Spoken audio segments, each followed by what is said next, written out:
Welcome back. We are still live here in Denver, the Mile High City. We're up to 565 up there in that corner. Woo, look at that.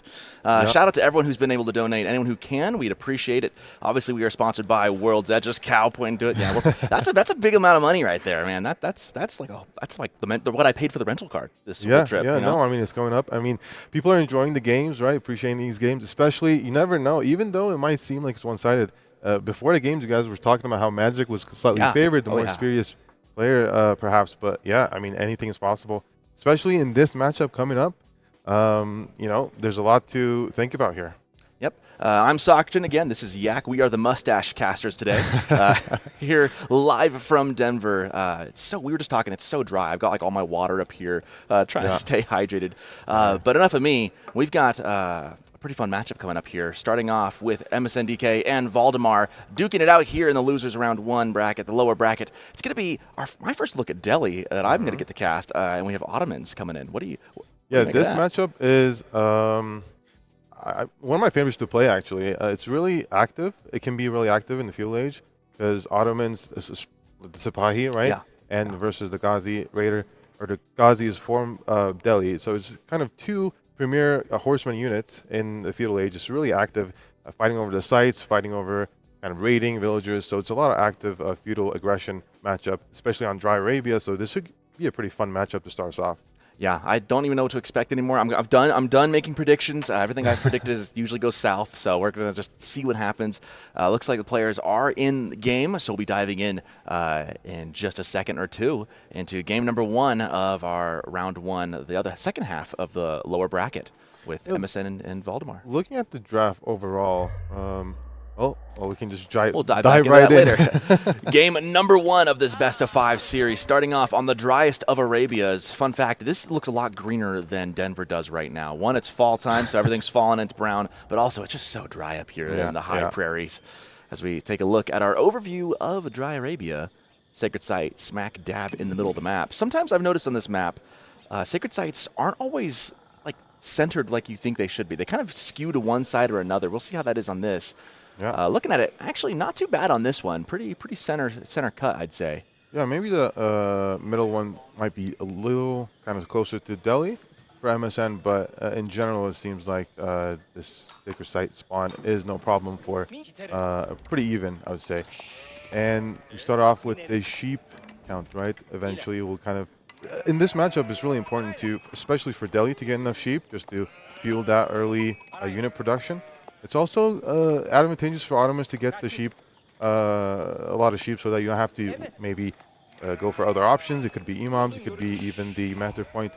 But you do have that Anatolian Hills point to fall back on if you don't have a lot of sheep. Yeah, I definitely say Msn.dk definitely is going to want an edge on the sheep. Unfortunately for him, Valdemar might be getting the slight edge here. He's looking like he's getting a pretty good amount so far, only 10 for our Delhi player, 15 to Valdemar as the Ottomans. So maybe a slight edge to begin this game. And that's one of the tricky things I've noticed with Dry Arabia. And one thing I personally don't love about Dry Arabia is the sheep spawns feel very inconsistent. Yeah. Sometimes you get some weird clumps on this one. They're kind of, you'd think they'd be evenly sparsed out, and that's not always the case.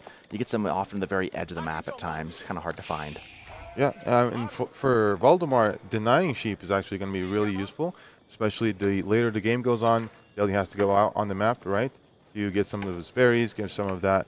They'll eventually get the pro scouts, but Delhi's going to doesn't feel good because Sipahi will be on the board by then. Yeah, and if anything kills villagers super fast, it's going to be Sipahi with the fortitude ability, right? So it's really vulnerable for opponents' villagers to be out on the map, and the more sheep you have, the more safety you have under DC. But it looks like it's equalizing more or less 12 to 14. It's not too much of a difference.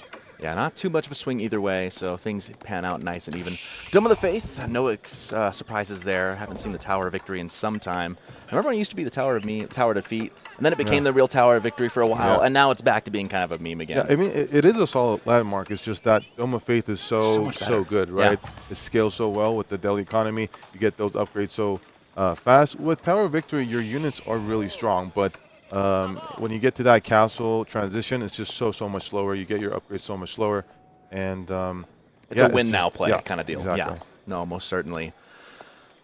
Well, underway, 3 minutes and 15 seconds into this one. Sheep are heading back to their homes here, and we'll be seeing how this pans out. Dome of the Faith going up. Twin Minaret Madrasa, not a surprise there. Safe food forever after. We've seen a lot more of the Sultanate trade network come into the meta. There are instances where that makes sense. Here, I think, on Dry Arabia, where there's just a lot more limited food, and you know you're going to be both aggressive and on the map, having some safe food forever at your home is always a good thing. Yeah, and especially in this matchup where you're going to have food-heavy units, both for Sipahi and Ghazi, right? You're just going to keep pumping those units out in feudal.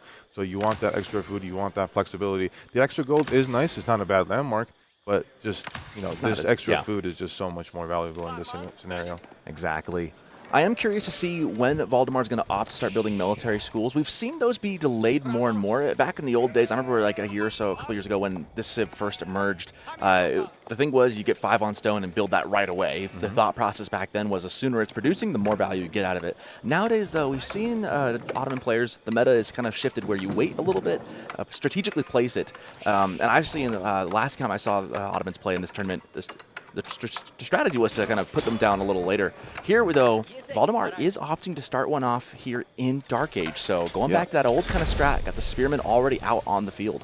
I believe he actually didn't go 5 on stone right away. He actually has 1 on stone at first, I believe, and then he, or is that, yeah, I do see a kind of mining camp on stone. So I think he delayed it, and I think the Spearman is slightly delayed from the looks of it in terms of timing. Because normally you get that first spear before you even, just right around the time you start aging up. So it might be kind of a slower, not immediately military Not going for win. like a Dark Age pressure or anything but like it's that. still in Dark Age. You still get that spear just as you age up. And because you know Delhi Sultan's going to go the Dome of Faith, you know that they're going to be on gold, right? In the second, the military school goes right up. And yeah, so what he did is he kind of sprinkled in some stone kind of throughout the Dark Age so they can get the 2 military schools immediately and not have to move 5 villagers all the way out to stone. Just, you know, so much idle time there. I think this really kind of shows you what this matchup is going to turn into, and it's going to be a lot of feudal aggression. Valdemar knows, hey, I'm going to be using a lot of units in feudal age. Like, this is going to be something I'm going to want this as a resource. They drop these 2 now, get the Sipahi pumping out. He knows that he's going to be fighting and competing for these sacred sites, keeping MSN off of them. And we're going to have a really fun one. I like that he's got the spears defending the gold. Yep. That's his first priority here. Yeah, so Valdemar knows so he drops the stable down. He's going to focus on Sipahi to be on the aggressive. And the 2 spears that he's going to get in the Dark Age from the military school, those are kind of are defensive, right? To prevent any bill losses against the Ghazi that are going to come.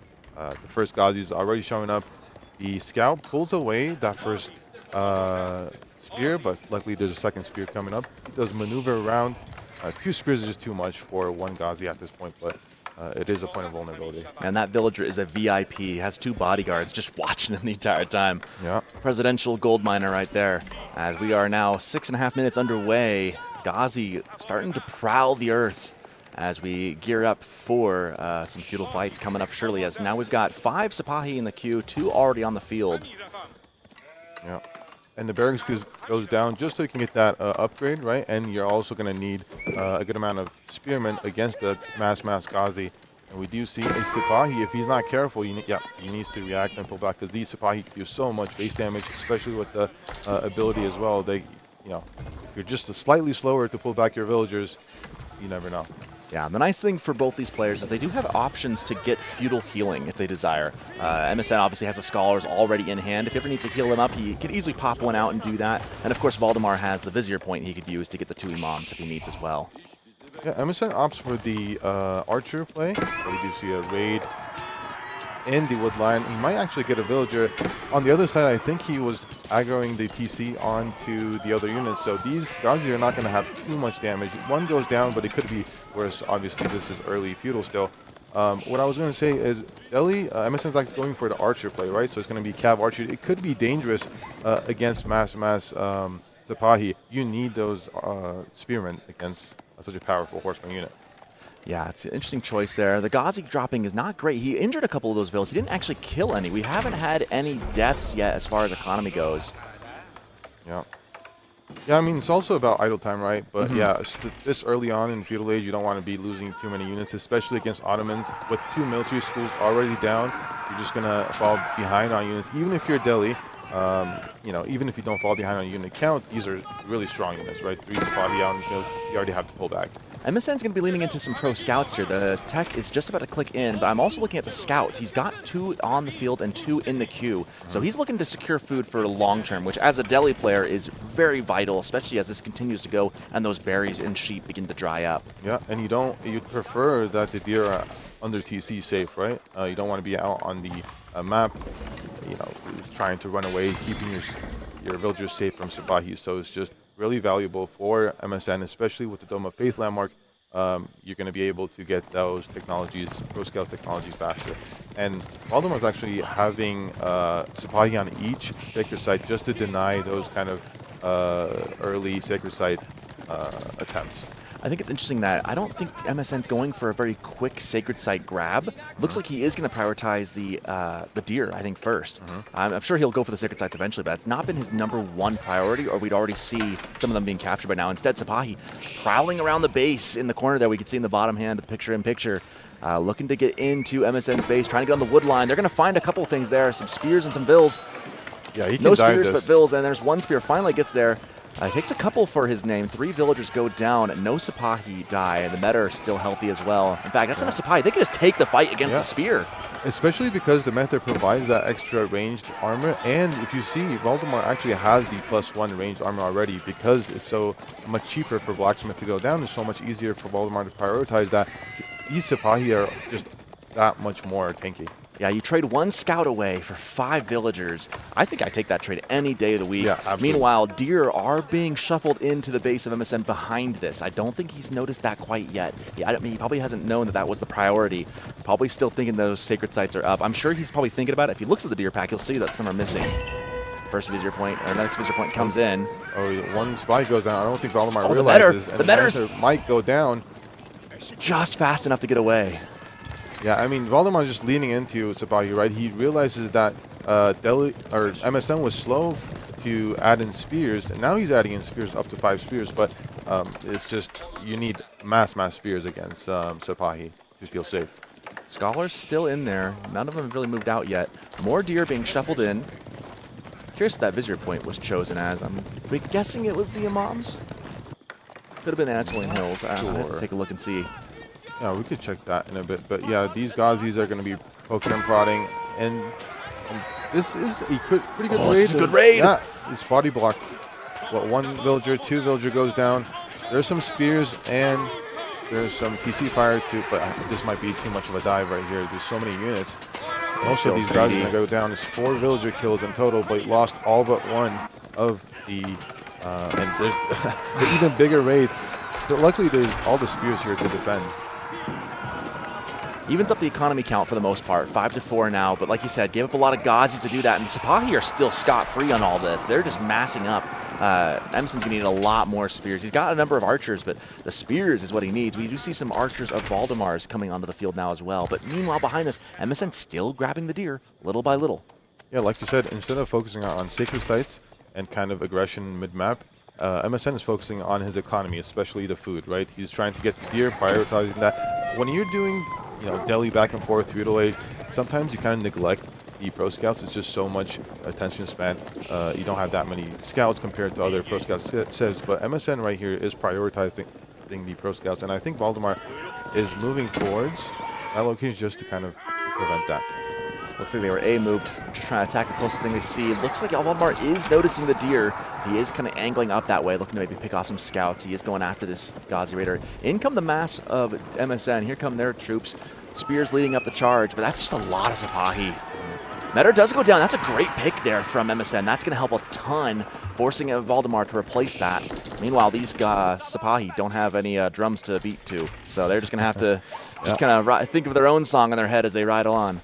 Yeah, it looks like Valdemar already has another method. I don't know if he went for the Vizier point or if he's just producing them, but there's some units behind his base to protect the gold and just kind of poke them product for, let's see. The meta and an extra military schools. Yeah, so no imams and no Anatolian hills were chosen. So the 2 mentors were actually free from the vizier point. And instead of going for the imams or going for the extra sheep, then it's just the 2 mentors. So he doesn't have to worry about making another one for now. And going for the military schools instead, which was kind of been the plan from the get-go. Valdemar, you got to remember that Ottomans don't have a ton of economic advantages, but the military schools basically are economic advantages. I mean, free units being produced is just free value. Yeah, exactly. And Valdemar was really early for those military schools, right? So he's able to get those Sipahi free of charge and bolster his economy, or his army, which is essentially his economic bonus per se. And he's kept them alive this far too, as we see them diving onto a small straggler of Ghazi. One of them goes down, 2 get away. And this mass right here, a lot of these guys, these are not fresh recruits. These are some veterans who've dived the base a couple times before and are still alive. Valdemar's done a really good job of keeping this mass going, and now it's looking like a critical mass. I mean, he's got 24 of these on the field right now. There's a good number of spears, 18 spears for MSN. He does have a pretty prickly mass, but on to the archers they go, getting a couple picks, but too much there. Valdemar forced to retreat from this engagement. Yeah, the one thing is 7 scholars, and MSN's not making too many more. I think he's just focusing on his army count to kind of make sure that he's not dying. But right now, there's so many spears that Valdemar has to pull back, make sure he's not losing any units, and kind of rejoin his full mast. Now that meta is really low on health. That's like 1 HP in a dream. Now we see the scholars going out in the sacred sites. I like what MSN, both these players playing a bit different than you normally see these civs like to play. As we see engagement here, now the mass of Delhi online, the pro scouts really, really kind of springboarding MSN here with the units. Yeah, I mean, this fight, the Sipahi are definitely putting in work, but I think it looks like it's just MSN just has more units, right? I mean, they got a really good dive onto the archers there, but in come the spears on top of it. It's spear on spear. The front line of MSN is starting to vanish, however. He has the back line still alive, but if there's nothing to protect them, these Sipahi are about to feast. I mean, you just see the power of Sipahi right here. There's a few spears, and as long as you have, 8, 10, 12, as few archers to take care of some of those spearmen, Sipahi's just going to reign supreme here. You see the value just drop, the front line gone, trying to get some more spears. MSN has nowhere to go but kite back as much as he can. Oh my goodness. Yeah, I mean, when there's no spears, Sipahi just melt everything in their path, especially range units, right? That said, MSN's doing a good job of kiting and making this as long and drawn out as he can. He did a good job of whittling that Sipahi number down. Only 13 of them now. And MSN has kept the military number pretty dead even. So despite what could have been really catastrophic, he manages to at least salvage something out of that. Retreats, kites it back just enough, and is now able to move out into some external food sources. We see the first walls beginning to form as this game goes on to the later stage, 16 minutes in. Yeah, the saving grace is, of course, he got all 3 sacred sites in that fight while that fight was happening. Now, of course, it's going to get decapped as Valdemar has map control after that fight. But, yeah, if you look at the sword value, Valdemar has been taking much better trades, and thanks to, in a large part, the Sipahi. Yeah, I mean, I'm looking at it. It's been pretty even for the most part. Both these players have been very careful, and now we have the imams and such great value being had. When you can do this, I liken it to basically you're just getting free units back. Yeah, I mean that's especially free resources. Especially high HP units like Sipahi, right? Those are premium units that you rely on during those big fights, and they get low health. And when you're able to heal them up like this, is just so much value, like you said. We've had a little bit of idle time here. It looks like some eco idle time. For the north side. You can see that 73%. That's some pretty good idle time actually given. It's 78. So both these players have been kind of aggressive. It really tells you how aggressive they've been. Now we see going into the wood line. Now if you're not careful, these Sipahi will melt villagers. You have to be really careful. And he does good reaction, pulls back. And there's also some small raids in the back of Valdemar's base as well. But this dive could be really dangerous. There's not enough spears here.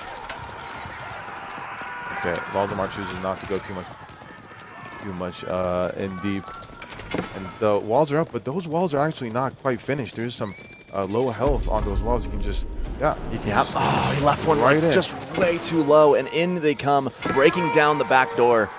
Archers going down in a hurry. Sipahi now in the base, And this is where it gets really dangerous if you're Msn.dk. You got to get these guys out. You have to secure your food. The Manther also always, as always, super eager. Way too eager. Yeah. Yeah, sometimes when you're building... Oh, I think we're in misclick? No. Okay, no, this is calculated. I think he just... there's so many spears. There's not enough spears so that the Sipahi can just continue attacking. I think the villagers are also going to help out. Body blocking with villagers. Bold choice by MSN, but sure enough, the Sipahi will leave the base. Oop, got an age up coming in from MSN. So he's just holding here, hoping to get to Castle Age.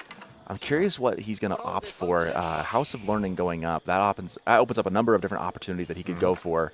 Of course, there's unique upgrades in there for his Lancers, for his economy, for the elephant movement speed, and everything else. So, Castle Time, both players are actually pretty similar in terms of Castle Age up. Yeah, but MSN has not been able to get many sacred sites. The Scholar is found out for the relic grab, so that's not going to be happening. Yeah, MSN has been a little bit on the back foot, but this is Delhi with Dome of Faith. 8 Scholars is still not no insignificant amount, and we'll see what happens in terms of Castle Age kind of back and forth. Yeah, moving up. Both players have dealt some pretty big haymakers. Now they're sitting back, going up the castle. MSN obviously gets up there first, and then just a second later, Valdemar matches it with the MIA. And again, now we wait for those upgrades to come in, but Valdemar ready to push the issue. He's got those Sipahi still able to go. And now I'm curious as to what kind of tech changes. We see for MSN off the bat, we got 4 Lancers in the queue. That's going to be able to deal with those Sipahi very, very well. Because right now, there's 19 spears for Valdemar, but those are slow. And he doesn't have any, what's the, Janissaries out in the field yet either.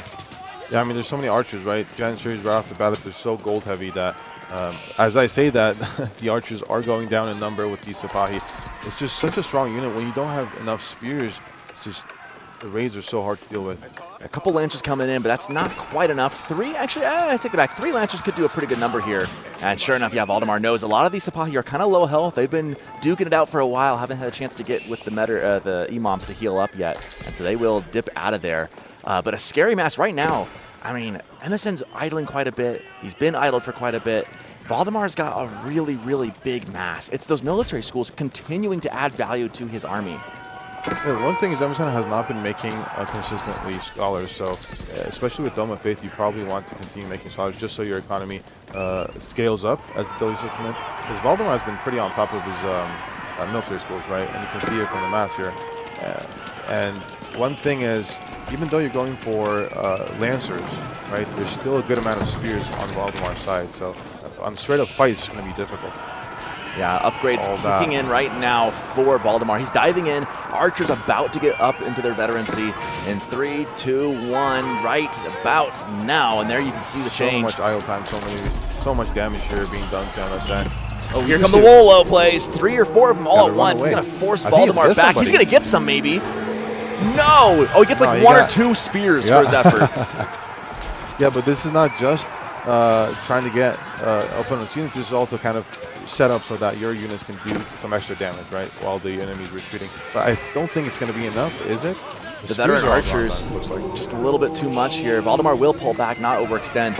Lancers finally getting some good work in, but some of them are kind of low health. The problem is the villagers have been idle so long, running around. So many villagers on that wood line. So that's a lot of value gained from Valdemar. But yeah, these Lancers have been doing good work. The Mecca is snapped away, and there's just all these Lancers in queue. I know the bar looks like it's still very much in favor for Valdemar, but 26-17, man, there are a lot less living military units than there were just a minute or 2 ago. Yeah. Yeah, and it's super close for the Honed Blades, the unique unit in the for MSN, right? So these Lancers are going to be a little more, they're going to hit a little harder. And yeah, it's just mostly Lancers, a little bit Archers to deal with the spears, but another Vizier point coming in. Spears left, I think, for Valdemar. There are some in queue, maybe 5 or 6 spears. A lot more spears needed. We do have some Janissaries coming out now. 3 in the queue, 4 already out. Mangonel now on the field as well for Valdemar. More Sipahi still coming. Curious what that Vizier point was. Yeah, I think when you have MSN's gotten rid of all the archers, right? Now you can kind of lean heavy on the Janissaries as an option, as an anti-cavalry option. Bit of a reset here for both players now. Now things kind of settle down. We see farms coming out for Valdemar. I imagine that MSN's been moving into the same. Now we kind of go into the later game stages here as we're 22 minutes in. Now you guys start thinking long-term food. Long-term, you start thinking if you need it, gold becomes more of an option. Obviously for MSN, he didn't spend as much gold, and he's got that sacred site still. Up until recently, he's had a sacred site continuing to give him a little bit extra gold. He's sitting on a bank of about 1,000 gold he's floating right now. So he's got some leverage he can work with. But you start thinking long-term, though. Like, where am I going to get my gold long-term? Where am I going to get my food long-term? Do I need to worry about another wood line? As both these players kind of resetting and reevaluating what they want to do here. Yeah, and MSN is now queuing a lot more scholars, right? Utilizing that gold as a Delhi Sultanate, as you have cheaper scholars in production, so that all of these technologies can be just a little bit faster. He does decap, but Valdemar has been pretty good with the... those Janissaries are going to hit really hard. Up to 10 Janissaries now. So you just need a lot more archers. And MSN is not actively producing archers. Now he's, starting to produce, but there's only 4 archers in the field, 11 knights, 2 more in queue. So it's just going to be mostly knight heavy for MSN. The tricky thing here with MSN is you have to keep matching the production. As he's trying to get a little raid here, you might get a villager for the effort. Gets one. And he's going to lose the knight in the process. The Lancer will go down. At this point, though, the problem is Valdemar, if he doesn't actively produce units, he is still increasing his unit number just by account of the military schools. For MSN, he's got to be keeping pace with that production manually, as we do see a bunch of Lancers here chasing out the Sipahi and Medders. But that's why we see the number of military units creeping up for Valdemar. And now, overall, I think MSN has the more premium number of units. He's got 13 Lancers, but with the Janissaries and the Spears and the Sipahi, there's just kind of enough of a combination that I think what Valdemar has is actually pretty scary. Yeah, this is what makes Ottomans castles so hard to deal with, right? All these combinations of units, and we've got to remember that more time goes on, the more siege, free of charge, Valdemar gets extra hard to deal with. MSN's forced into archers because there's so many Janissaries. Of course, both siege and all this cavalry is anti-archers, right? So it's just kind of a tough position. You never know what to make versus Ottomans in these situations. Yeah, they're so versatile, aren't they? All this idle time, I mean, it's just hurting MSN so much. But at this point, I mean, if you go into like some spears and men-at-arms, I mean, if you go for like a full heavy melee unit, you can maybe make something happen here. And MSN trying to keep his food economy going, he does have a pretty good farm transition, so that's not been a huge problem for him. Able to chase out the Sipahi once again. The tricky thing is these palisade walls, they act as kind of a speed bump in late castle. They're not really, they'll slow things down, but you got to have something there to still deal with it. They can't just sit and wait. I like what MSN is doing, utilizing those knights to raid, counter-raid, right? Idling all those farms out. Because when but he keeps producing knights, and I'm not sure about this against the Ottomans with 22 Janissaries out on the field and more. I mean, it's just going to be, you're not going to be able to take up a straight-up fight. Yeah, he needs to inflict some serious damage to make it worth it. Right now, the economy, it's 8 to 11 Vil kills.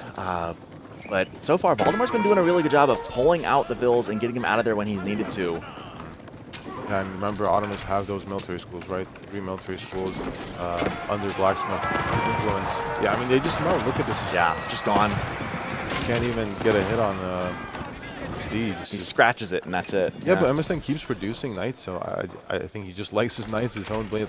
Like you said, he can go for men-at-arms and kind of more of an infantry position. And men-at-arms, of course, also get bonus damage from that honed blade special upgrade, so it's actually more of a value for men-at-arms per se. But yeah, like you said, definitely a lot better option, I would say. But yeah, he just not as mobile. But at this point, like, you might not need to be mobile. It's all coming to you in a second. Yeah. A lot of Sipahi still on the field. Yeah, there's just not really a hard counter to the Sipahi. Like, Lancers will beat Sipahi, but they're not a hard counter. Likewise, neither are men-at-arms, but at least you're not getting hard countered by the Janissaries and other things. As you see a pretty big fight here, Sipahi just outnumbering the Lancers too much for MSN. He's got to back off, trying to kite them back a little bit.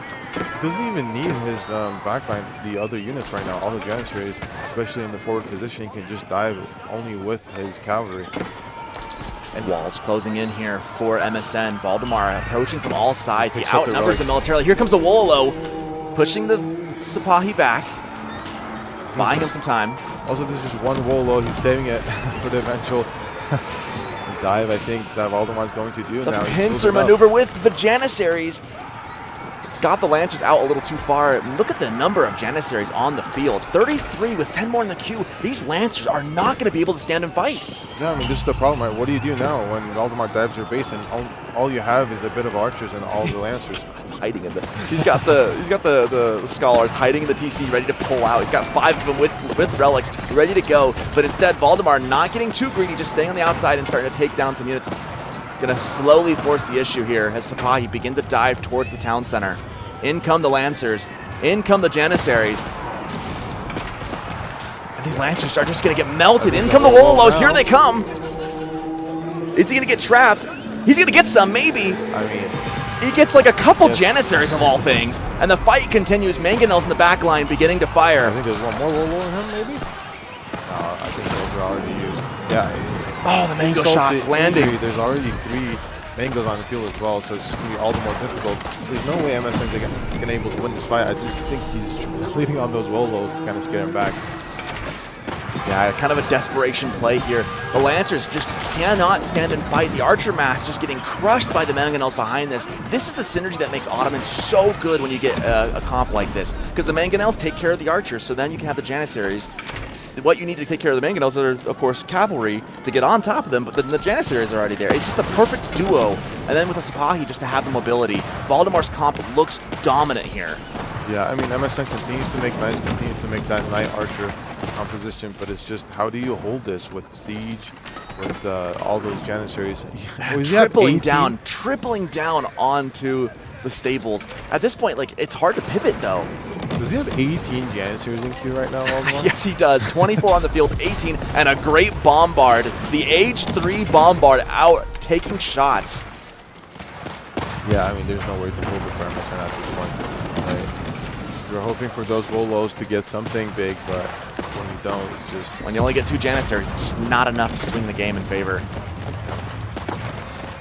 Yeah, Valdemar just kind of working on the infrastructure now, taking it slow, not, making huge risks. Also splitting out some cavalry to go raid, and slowly by slowly, it's just going to be kind of indefensible pressure. The problem is now MSN still trying to make an Archer mass, but now you've got 3 Mangonels. Make that 4 Mangonels on the field. The 4th one coming up from behind, trying to reinforce the front 3 with of course the great bombard, which can do splash damage. There's just nothing that can hold this. Going for maybe a desperation Wollo play here.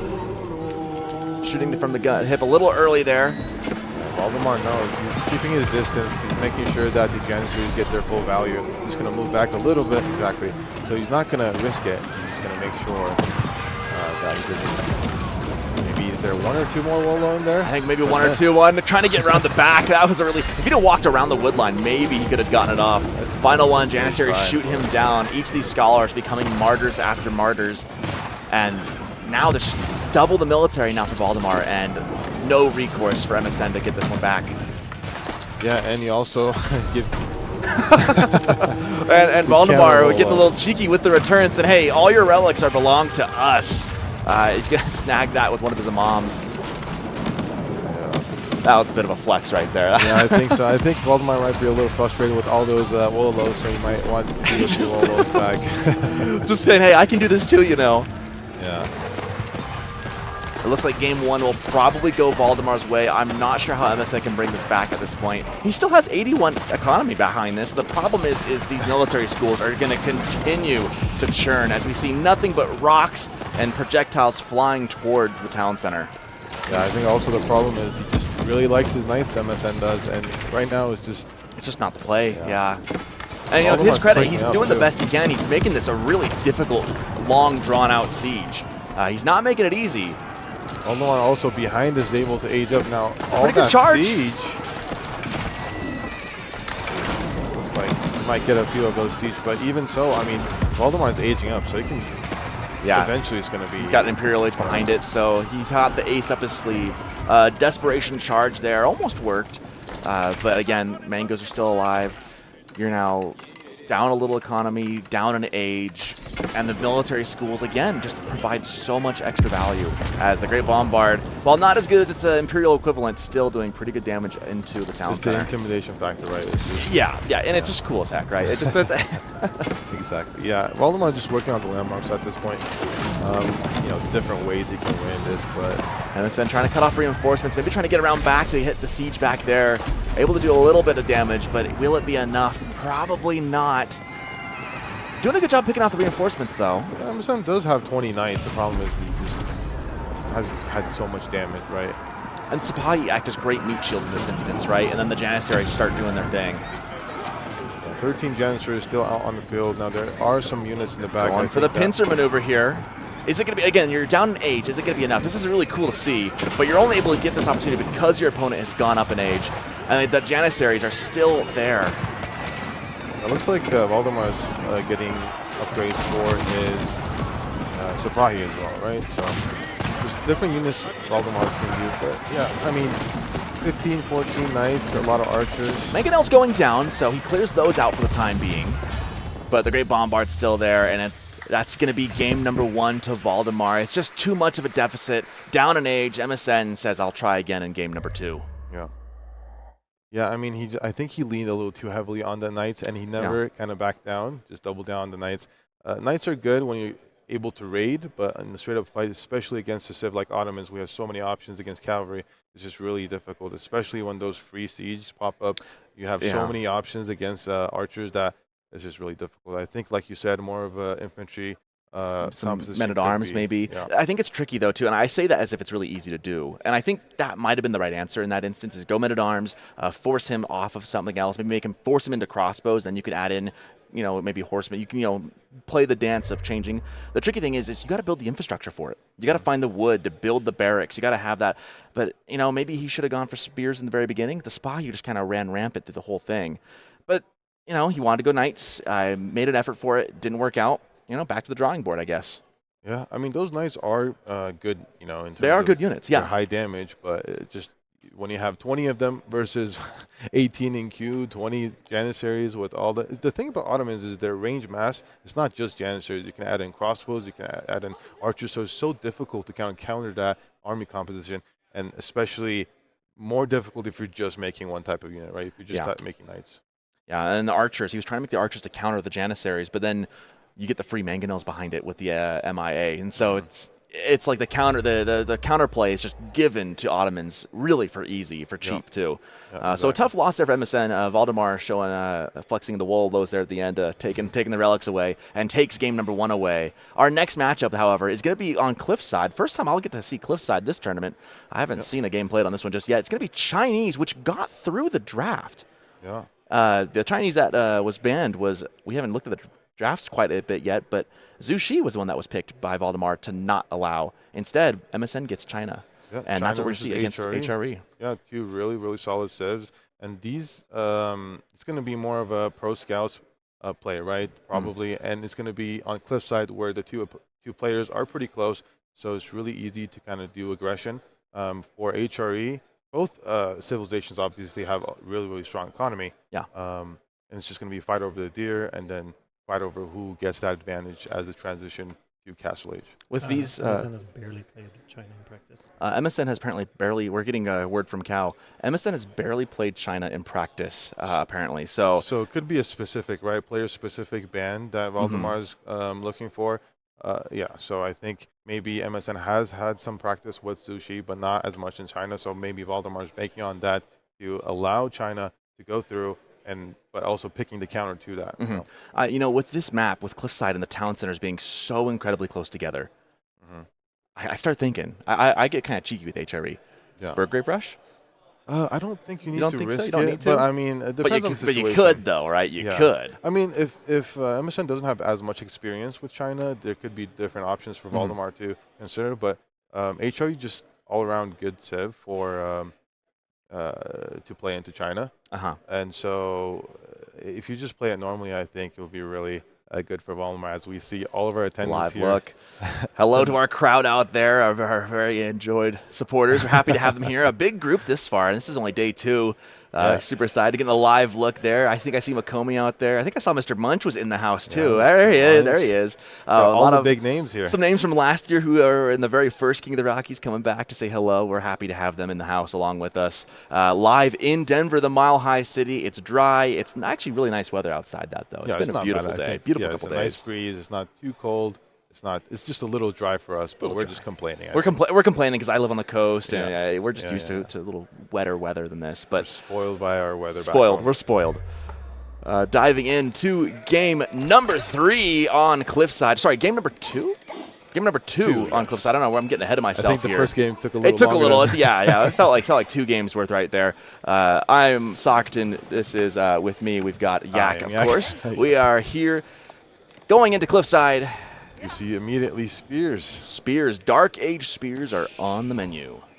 Yeah, and it's going to be some classic Dark Age aggression from Valdemar. And he likes, especially on the Cliffside, he likes his aggression, right? He likes to kind of bother his opponent early on, especially for China. Maybe it's going to delay his... immediately a tower. Tower, okay. You know, I was talking about Burgrave rushing on this because they're so close, but I totally didn't even think of a Dark Age aggression being so close. Thankfully for MSN, the gold is in the back. Yeah, I think this tower is more so eventually when you upgrade it. Pulling the villagers. Let's go back to that. In they come, diving on top of that. Not going for the villager, going for the tower instead. Valdemar deletes it. He's going to just replace it. You got to attack the villager here. You got to hit the villager. The problem is there's so many villagers and you just idle out so many villagers, right? But maybe you can pull 2 villagers. The problem is there's 4 spears coming, so it's not like you can stay there. And in come the spears. The time to get this done is very short. Spears walking away. If he could maybe get onto this village, instead going for the tower, trying to burn it down, delaying that a little further. Valdemar being patient, though. Feels like this feels just like such a Mongol thing to do, you know, when you see a tower rush with spears, but very effective here with HRE in this short rushing distance. I think Valdemar is just happy with the idle time that he caused because so many villages were pulled, and because when you're trying to tower rush, you don't have to move so much in this map. It's so close, right? And yeah, Valdemar is having down on wood there. Valdemar trying to place that down. I mean, getting a couple of torch throws in there lowers the amount you get back. Yeah. I don't know if when you upgrade this tower, I think it still reaches the mill. It should, if you upgrade. So I think that's the idea from Valdemar. You're just going to bother that mill so that MSN is not able to gather the taxes, and you might have to do another mill. MSN does not like that tower. Time. And the spears there this time to defend. However, the TC firing able to kind of help with that, trying to get that down. Some weaker villagers now. They got to be very careful with how long he wants to stay out there. As they get the surround, villager will go down early on in the game. And now Valdemar say, I got what I wanted. Let me get out of here. I got a vill. We're good. Thank you very much, sir. Yeah, and none of the spears went down. Just really low health, but you can still put them in a tower eventually. But yeah, I think it's all-out aggression play from Valdemar as the Minework Palace goes up. That's a very aggressive move. No Ock in here. We're just going to go straight into the aggression, get the extra upgrades that we can get. As Minework goes up, of course, MSN is up in age as well. A lot of taxes in that mill that has not been gathered. But yeah, this is kind of the no Imperial official opening, so he's going to be able to gather those taxes once he has the Imperial official.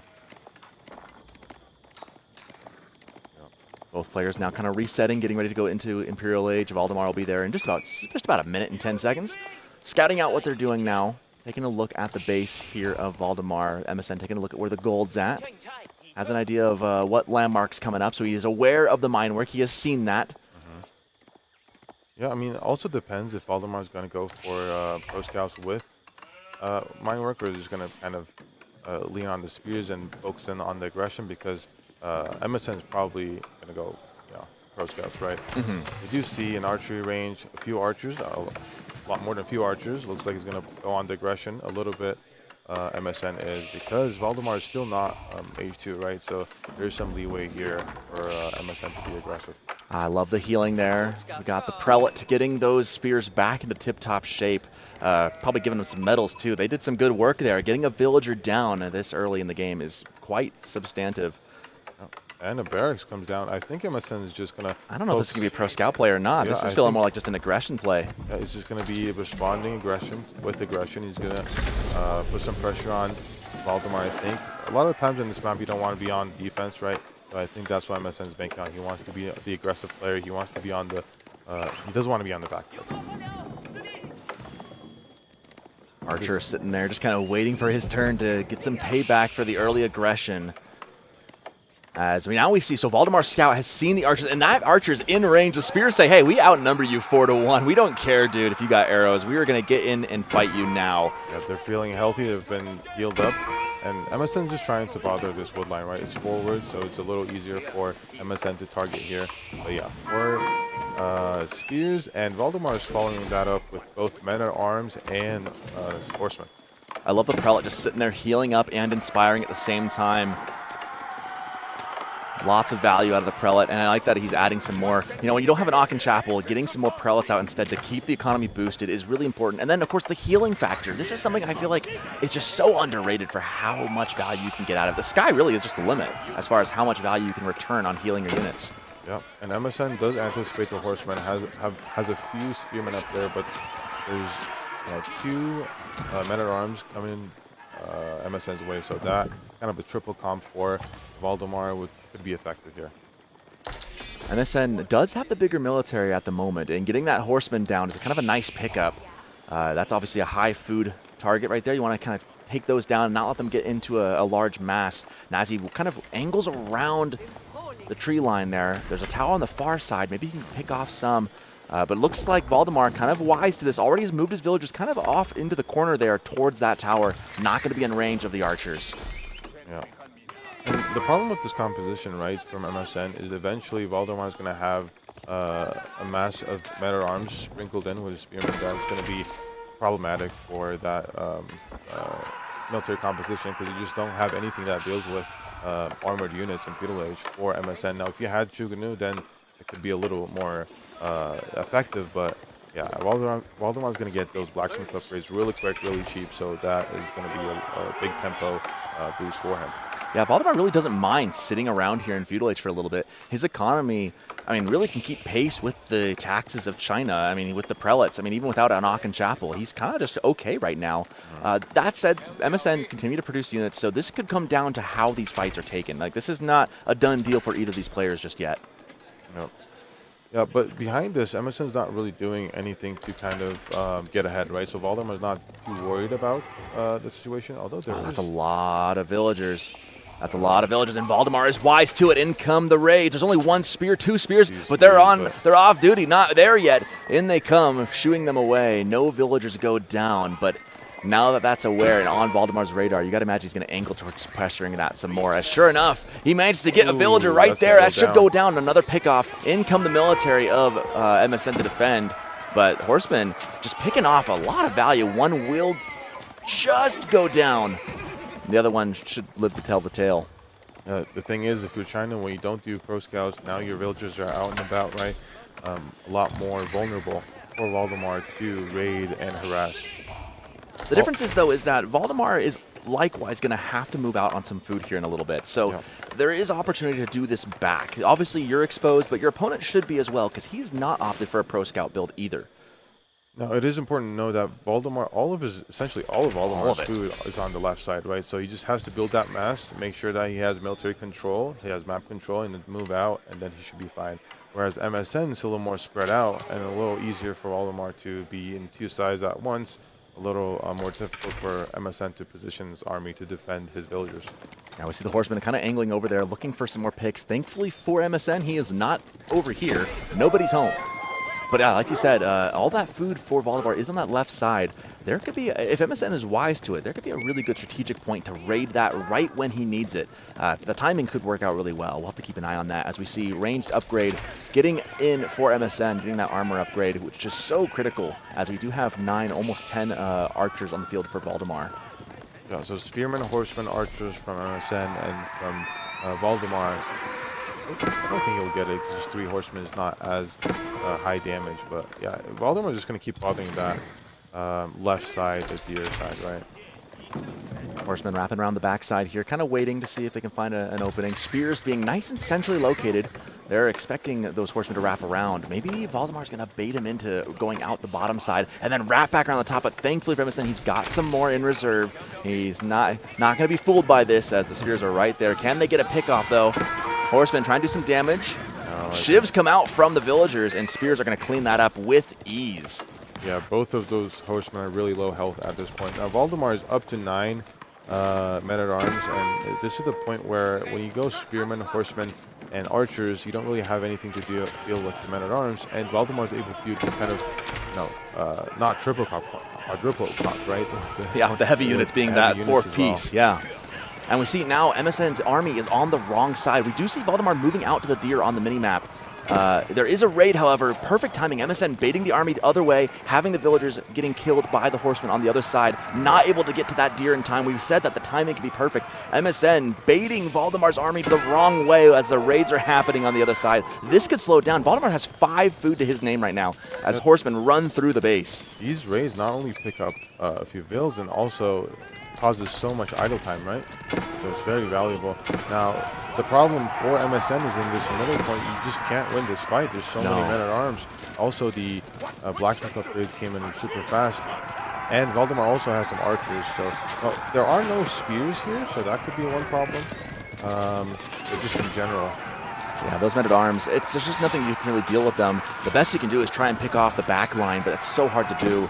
We see some spears around this. They're just going to get picked up by the spears and archers. They're just dead. He cannot fight this. He's trying to get the archers killed with the horsemen, but the men-at-arms still alive. This is going to be a tough trade. Archers behind this for Msn, trying to pick off what he can.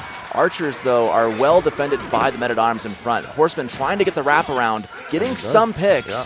When there's no spears, then Msn can play the numbers game, right? A lot more number of units that he can kind of pinch Valdemar's army. It looks like he's done a decent job here. Trade. Yeah. I mean, it looks decent like trade. And a lot of lower health men-at-arms, you really want to try and finish those off because you know the prelates are going to heal those bad boys right back up. 3 so close. Yeah, those archers might as well just turn back. They might as well just, try and finish them off because if they get back onto the base, you know Valdemar's going to just put them right back on the TC, right next to the prelate, get them right back for free again. Now, finally onto the deer here. That was delayed by some time from Msn. Yeah. This is a pretty even game still. Yeah, it looks pretty even. 13 minutes in, and I don't really know who has a true advantage. Valdemar's got the heavy units, but outside of that, not much else going. Yeah, the problem is for Valdemar, now there's going to be high gather rate, right? Hunt on that side, there's boar on the other side. Msn kind of has to go on the berries, and it's just kind of, There's the boar up there he can go get. Yeah, that it's might kind be of spread out, right? His army is not as easy to maneuver to protect his villagers. See, right now Msn's trying to raid, but immediately double tower and all of his army for Valdemar's in position to defend, so he's not going to take damage. That is the one good thing for Valdemar, right? When all your resources are in one spot, at least you could just fortify one spot. As long as if you're going to put all your eggs in one basket, you can then just fully commit to it. However, Msn trying to see if Valdemar's going to see this from around the tree line. Sneaking in. Does he notice? Not noticing. Prelates there. Finally gets the pull, but there's a second tower, of course, that's been there since the beginning. And that's going to force Msn back as he goes, dang it. Yeah, Msn is trying to do these raids, but the army's always in position. It's just so difficult to push the economy. I mean, it's pretty textbook. He's trying to push from both sides at once, trying to keep Valdemar on a swivel. The problem is at this level of play, Valdemar's good enough to do that and keep pace with it. And there's the boar, as I mentioned earlier. Yeah, and now if Valdemar notices that the boar is being taken, he can kind of wrap around. He doesn't have that much horsemen, but a few are in queue, so you should be able to. But he can also just go there with his army, right? He can. There's towers everywhere to defend, so a few horsemen is not too big of an issue. Now, he does get that Owl Pike's unique unit, right? Spearmen and horsemen, they get a little bit more damage, a little stronger unit for Msn to deal with. And again, that's the benefit of the mine work, right? Getting some of those extra, upgrades that you wouldn't otherwise have. Yeah, your economy's not as good as it could be with the Aachen Chapel, but with enough prelates, it doesn't matter either way. Yeah. These horsemen are always kind of hanging around, but it's just noble towers and units, just not going to find any value. Msn is going castle. I'll say that was now. This I was just gonna say this is the time where if you know your opponent's kind of just trying to focus on their economy, if you can get up to castle age yourself, then suddenly the crossbows come into play. Then suddenly everything starts lining up for you as China, and I feel like they can really start to compete against HRE as opposed to just trying to keep up with HRE. Yeah, and MSN with the current army that he has a 15 archers and a few other units. He's just going to lean heavily on those knights to be able to raid effectively. Now, even if you have units around, knights are a lot more strong, powerful, so that they can actually dive some towers. They can do some damage, even if you have some defensive fortification here. Yeah. Knights. Or sorry, Horsemen, just looking at that. But Horsemen of MSN's in the back of the base, keeping Valdemar busy. Valdemar is trying to drop it market. I don't think he was expecting the age up. I think he wants to re-macro to try to get up the castle himself. Yeah, he desperately needs more gold. He's been investing a lot into those men-at-arms. He's had a lot of things to buy. But now, down in age, MSN has a bit of a window here. He's kept Valdemar boxed in, and his economy's doing great behind this, really. MSN has not taken so much damage, even against the Minework Palace. So at this stage, when MSN is castle and Valdemar is stuck in feudal, a lot of the relics that you would have access to as the HRE might get taken away. So that's a really big advantage for MSN. That's a great point. If he could start getting onto those relics, that would be huge. As of yet, I haven't seen any religious units for the Chinese yet.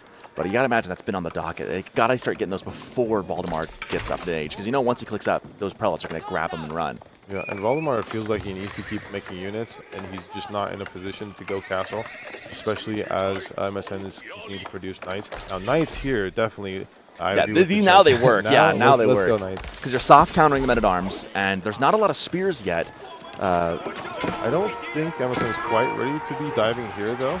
I think he's just trying to kind of get attention so that he can do this. Can get some value on the other side, both on the gold and on the bottom wood line as well as the top wood line.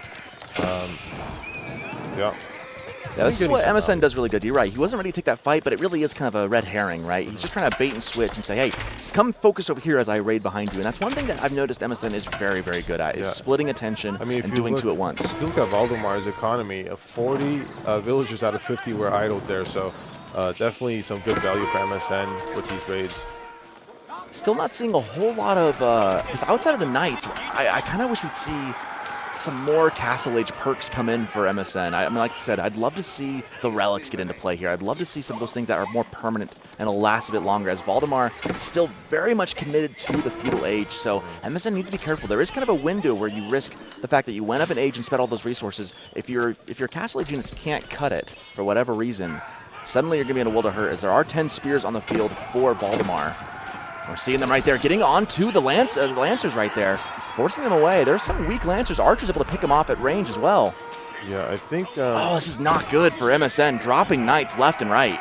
Yeah, just as you say that, MSN has been going into a monastery for the relics, right? There we go. Got one relic's going to get two, so that's no problem. The problem is MSN needs to be a little more careful with his Knights, and up until this point, Valdemar has been on the defense, right? MSN has been doing a good job raiding and being on offense, but right now, if Valdemar is continuing to make units, right, then MSN could be in trouble. But in general, as long as MSN doesn't lose a lot of units and doesn't fall too much behind in terms of army numbers, he should be happy. You can see about 1,200 worth of resources has swung the other way since MSN went Castle Age, and that is the difference. These walls might prove very crucial here, giving him enough time. This is what MSN needs. He needs time to get those relics in, to start getting the reimbursement for that investment. Yeah, and maybe even a few more archers as well. He's going full Knights, which, I mean, there's 14 spears. They're feudal spears, but they are unique spears, right, with extra damage. So that is something to kind of keep in mind. Now, you can also use these Knights to raid woodlines. The two woodlines are still vulnerable. But yeah, MSN should be in a good position here, especially if he grabs another relic. Because now, if he can get just even one more of those relics, the last one's going to be in that upper corner. If he can get one of those two front relics, Valdemar is going for a Regnitz right now. Yep. If he only gets one relic, that's not going to be worth it. Maybe two, he'll feel okay, but really you want three if you're HRE. Three is kind of that magic number of relics. Who's going to get it first? He gets it. Oh, it's a little slow. But can MSN go get one more? If he can get that last one. The last one's on the left side, I think. And Valdemar is on top of it. Look at that. Grabs it right there. There's a chance now MSN could go and kill him before he gets back. But a good grab for Valdemar there as he gets the first one in. Yeah. MSN just really likes his knights. Understandable, they're a really cool unit, but eventually Valdemar on the HR, he's going to get in placements, going to get a lot more defensive bonuses, right? And his base is pretty nicely wallable eventually, right? In general, his resources have been pretty compact. He's been able to defend it pretty well. Horseman trying to take a fight with the Lancer there. Not going to be very successful as another one comes in, but the big fight is happening right over down the middle on top of the Sacred Site. We do have a pretty good size of archer mass now for MSN. One thing to note is Valdemar doesn't actually have any other eco units other than wheelbarrows, so that is something to take note of. Now, a lot of knights here for Valdemar to deal with could be dangerous. It's a scary mass, and there's a lot of spears, but again, that's a lot of lancers. And archers behind, probably not enough to quite deal with this. Again, the men-at-arms get soft countered by the lancers, but it's not quite enough to do that when there are spears in equal number. Like, that's the problem, is you can't really take that fight. And when there's 12 spears trickled in, right, then it kind of changes things. I will say, though, 20 knights is a different story. Good. And one thing MSN's also doing, which is really good right now, is that he's adding in siege. We know how powerful those nested bees are. 3 in queue. If he's able to get out 3 nested bees with that amount of knights, he's going to have a good time in the middle of the map trying to take that fight. I really wish MSN would grab that last relic up in the north corner right there, because it is kind of in his zone of influence. If he can take 3 of 2 against HRE, that doesn't feel terrible. And HRE is kind of going, I really wish I could have gotten number 3. I think he just assumes that one is safe, so he's kind of focusing on in the middle, more so trying to get the sacred sites first, and then he can worry about the safe relic that he has. The first nest of bees is out. So great answer for this archer mass coming up. This is kind of where those like specific things that China has really start paying dividends. The nest of bees, you get 2 or 3 of those. Even men-at-arms aren't safe from that. Yeah, and Valdemar doesn't realize, right? He's not going to see this until, and he's pulling it back, right? So you see MSN pulling that nest of bee back until there's 2 or 3, and now there's 3 on the field. Then he can kind of reveal that it's going to be really difficult for Valdemar to deal with. Now, Valdemar does have some towers, some defensive fortifications, right? Some emplacements. But if he loses all of his archers now... Great pull by the villagers there, knowing that was coming. Could have lost a couple there on the board. Excellent awareness from Valdemar. And trying to go for the quick wall. Will he be able to get up some time? It looks like he should just get that up in time. There's still the other side, right? There's still the other side, yeah. Yeah, there's another knight coming through, and MSN is doing a good job. This is really important, right? You know where Valdemar's economy is, more or less. It's in these wood lines in the back of the base. So you know where to raid. You have so many knights you can use to kind of do damage as you build up that siege match. 5 nested bees. 5 nested bees and a trebuchet to boot. And, you know, if you're playing against HRE, you should expect nested bees, but maybe you don't expect to see 5 of them all right away. And he's been in castle for quite a while now, though. But also, he's got the sacred site timers coming in. So MSN is pocketing the gold right now. Yeah, he's doing a great job kind of putting pressure and also building a very strong army for Valdemar to deal with. Valdemar right now, I mean, what does he have to deal with this army, right? He has 14 spears, which is not enough, and he has only 1 crossbow. Most of his infantry is archers and men-at-arms, which is hard countered by this MSN mass. And now MSN shows his siege mass. And a forward aggressive keep drop coming up. Villagers saying, hey, we can build this thing in a hurry. Let's get up there and build it. As MSN posturing right in front of the base, saying, you know what, Springgold Towers don't matter here. Try and outpace the building of the Chinese as the 5 nested bees come waddling right on into it. And Valdemar's got nowhere to go. He's just got to back up. You can't engage into this. What do you do, right? It's the problem. It doesn't matter how much infantry you have. 5 nested bees, as long as you can protect them, they're just going to melt. As long as you can protect him, you say, but in come the Lancers just in time. There's nowhere for Valdemar to go. He's got to get on top of these, but now with a keep to fall back on, MSN has bought himself a huge chunk of Valdemar's base for his own. Yeah, and MSN's going to keep pushing forward. There's nowhere for Valdemar to go but back, and MSN with all those villagers on the wood line. Yeah, oh my goodness. Oh my goodness, the nest of bees raining down hellfire upon the archers, just smattering them onto the rocks. Archers going down, dropping like flies, and the Lancers able to frontline forever after. This is gonna have to be game. I don't see how you come back from it, and sure enough, we have ourselves a tied series with 1-1. Yeah, well played by MSN, especially the army composition this time, right? Knights definitely worked out for him this time, especially when you have edition of Siege, the Nest of Beasts. 5 of them. You can dodge 1 maybe, you can dodge 2 maybe, but you can't dodge 5 of them. No, they've blotted out the sun with rockets at that point. Yeah. Credit to MSN here.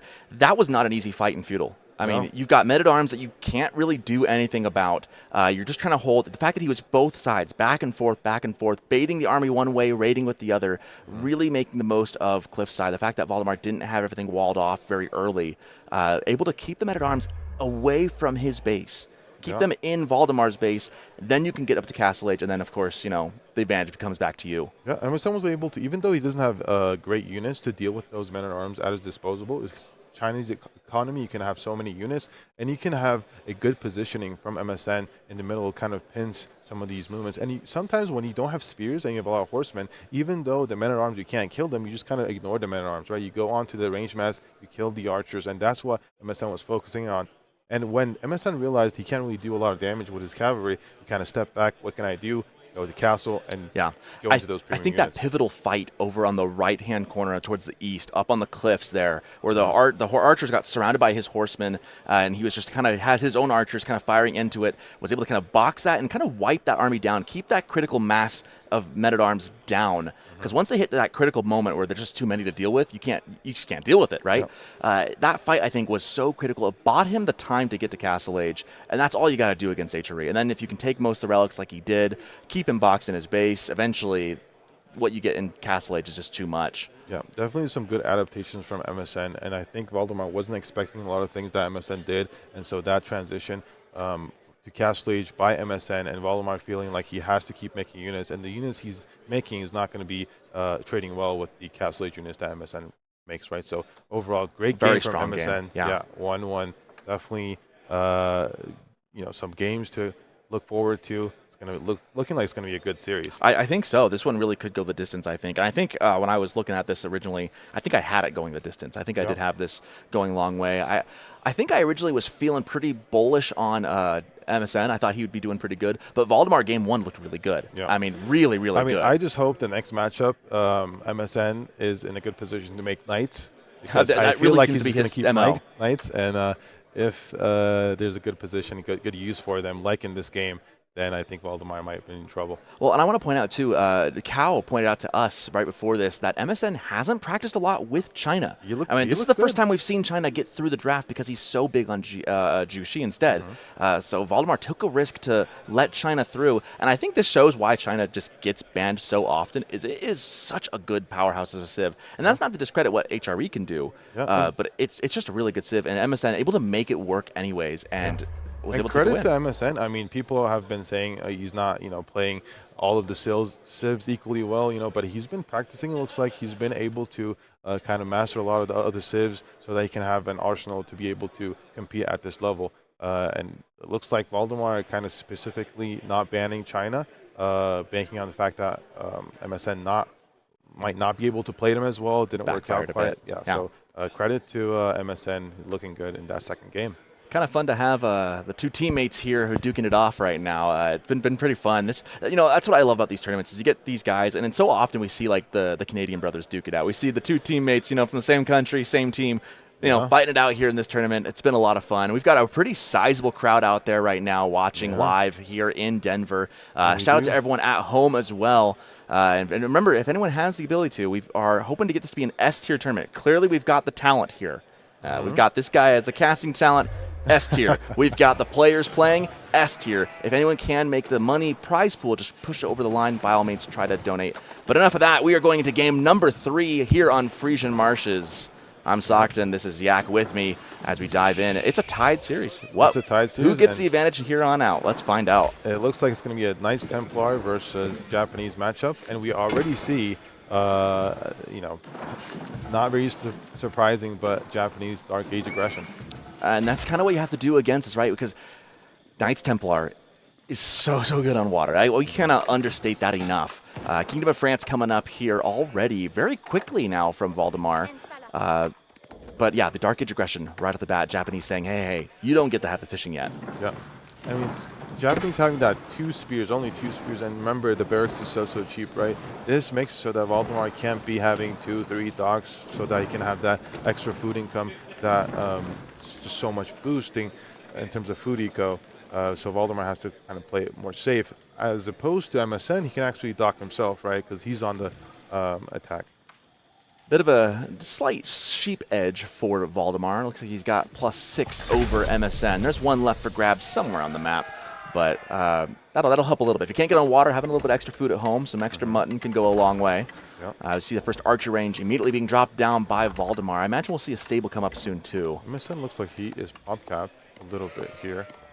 That's the risk when you go for a dock, plus the spears, plus the stuff. That can make it kind of difficult. He does get the house up though. Looks like there's no idle time, so should be no issue.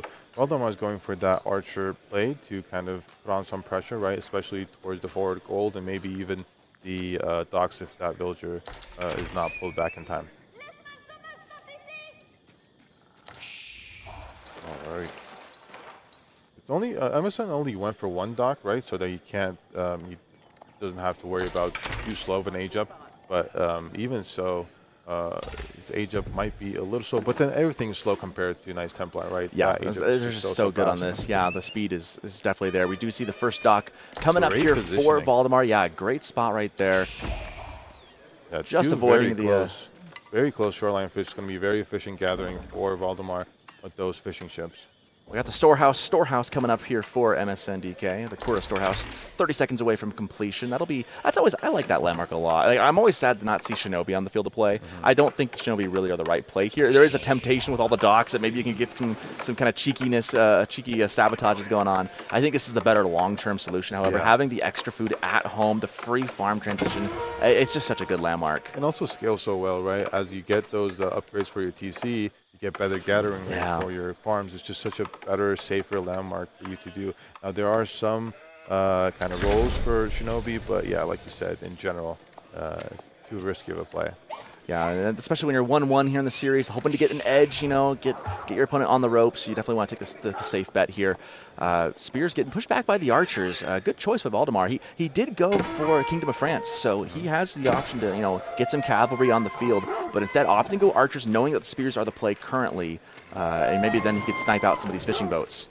The thing is, archers can't really do too much damage to dock, right? But he can kind of go on aggressive and not let MSN get too much gold, get too much other resources with his villagers. And stable goes down for Valdemar. He's going to go into those Chevy Knights, right? I think both of us probably prefer the Chevy nickname as opposed to full pronunciation. Easier to say for us here in the States. Yeah. What is the Chevrolet Confrere? I just mumble it when I say. I just mumble what I say. I'm sure the French people out there are just wincing at me trying to give it a go. Yeah, only archers right now. It's one dock, right, for both players, and the second dock is coming up. So Valdemar using his getting rid of the fish advantage. though. Did you get rid of one? Yeah, he dropped it on top of one of the fishing right there. It's gone. Now there's only two. Could have put it on the north side there. But I guess the berries might have blocked it though. Yeah, a bit unfortunate that. He had no option to. Might not have. I guess the first dock was really well placed, and I guess you lose some, you win some, right? you lose some. That's how it goes. The Pilgrim going to get annoyed by the wolf there, but we'll get to the sacred side, completing their pilgrimage. 98 gold, not bad. Yeah, not bad for passive. I think he's gotten like 2 rounds of it, so it's pretty good value for Valdemar. Now, also for the wolf, sometimes you actually want the wolf to be there because every time you get attacked, it speeds him up, right? So, it's so you're saying there's an optimal bitey infantry strat here that helps out. Wolf to damage ratio. Wolf to damage ratio. Cal, can we get a wolf to damage ratio for how much benefit we can get next time? Well, exactly. Get that on a graph and put it up there. I think he's going for Yumi, right? So this classic Spearman Yumi play. Valdemar with his Chevy Knights and some horsemen. I think he's just not gathering any gold. He's not going to waste his villagers on gold. He's going to focusing on food and wood. And then whenever he can afford Chevys, then he's going to make them, right? Yeah, and there are, I think, 2 on the field right now that we can see up there in the top. So we've got 2 somewhere, probably heading towards the base. We got the wolf, speeding up our pilgrim. The wolf to the wolf to damage ratio going in favor, helping out. A good boy. It's a good little fluffy boy down there. He's just doing his best to help out. It's interesting that Valdemar is opting for that middle sacred site. I think if he goes for the upper sacred site, he's probably going to get a lot more gold. But for now, it's been working out for him. Yeah, and MSN has been going multiple docks as well, right? Yeah. So both players have been able to get a few fishing ships to grow their economy, and they're pretty even if you look at the. Yeah, 33-33, pretty neck and neck right now. 14-13 military. All things are pretty dang equal at this moment. I'm looking at like upgrades. We got double-sided broadaxe for MSN. Neither player have wheelbarrow just yet. Yeah. Yeah, I mean, the one thing I will say that I prefer when you have so many options in terms of cavalry for Valdemar as opposed to Yumi for MSN. Now, it's a good unit, but yeah, it is going faster. There we go, right? 75-97. Look at that. Yeah. Kicking it into high gear. Ideal. You always see like opponents will kill that wolf just for that reason, just to not make sure. Sometimes that'll happen. Oh, that's a bit of a great skewer. brace there. That one's gonna get picked off. Yumi should get one more shot, maybe. Maybe not with an inch of its life. Is he really going to get away with that? Yes, he is. That is a 1 HP and a Dream Horseman. The Spears with a great brace, just missing one arrow. Could have done it. Maybe the Wolf. No, he's too fast for it. I came close. Biting Infantry could give and take too, you know. Yeah, it's not always a good thing for you to get bitten by a wolf. You know? Usually it's not a good thing Usually to be bitten it's by not, a right? wolf. Yeah, But, I mean, if you're not Pilgrims might be the Pilgrim, exception. then you shouldn't be bitten. Just the rule in general. Raid coming in now. That weak horseman, I don't think he's in the group anymore. Body So blocking. One villager does go down. Yeah, I mean, in general, because you have so many Yumi, Valdemar has more and more Chevys, right? The more and more armored units out there, it could be a problem. But thankfully, Yumi are pretty fast. You just need to make sure your positioning is a little better for MSN. Meanwhile, farm transition for free happening here for Msn.dk. Neither player are very close to Castle Age just yet, so we're going to be sticking around in feudal for a little longer. However, doubling up towers on the gold for Valdemar. He is looking like he wants to secure that for long term. That tells me he's maybe thinking he wants to try and leverage a Castle Age play, or at least secure himself enough money to keep buying more of those Chevys. Yeah, I think it's only 2, 3, a few villagers on gold, right? I think what he wants to lean on is like you said, he wants to kind of make sure he's on Chevys as opposed to horsemen. He's going to go Knight Archer comp, and sometimes you do have to put. Oh yeah, Bit of a pincer maneuver here. little stuff. Bit of a pincer maneuver here. There's that weak horse still. Has his day come? Has his time come? One goes down. The weak one, man, has just got it. The luckiest horseman of all. The strong Goodness. horseman sacrificed himself so that weak horseman can survive. It's the general's Rest son, in you know. You got to peace. keep him alive, no matter what the cost.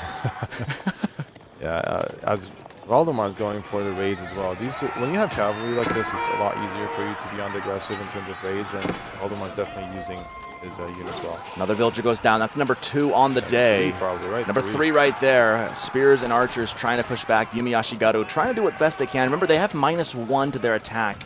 And there is no blacksmith, so they are not as strong as normal archers would be. But the spearmen doing the bulk of the damage there. No blacksmith, no bannerman as far as I can tell. So he definitely is not as strong as they can be. But they're And cheap. Yeah, they are cheap. You can mass them up really easily. They are also fast, so you can actually sometimes when you kind of corner Yumi with your cav, they can actually just run away and not take as much damage. So that's definitely the advantage there.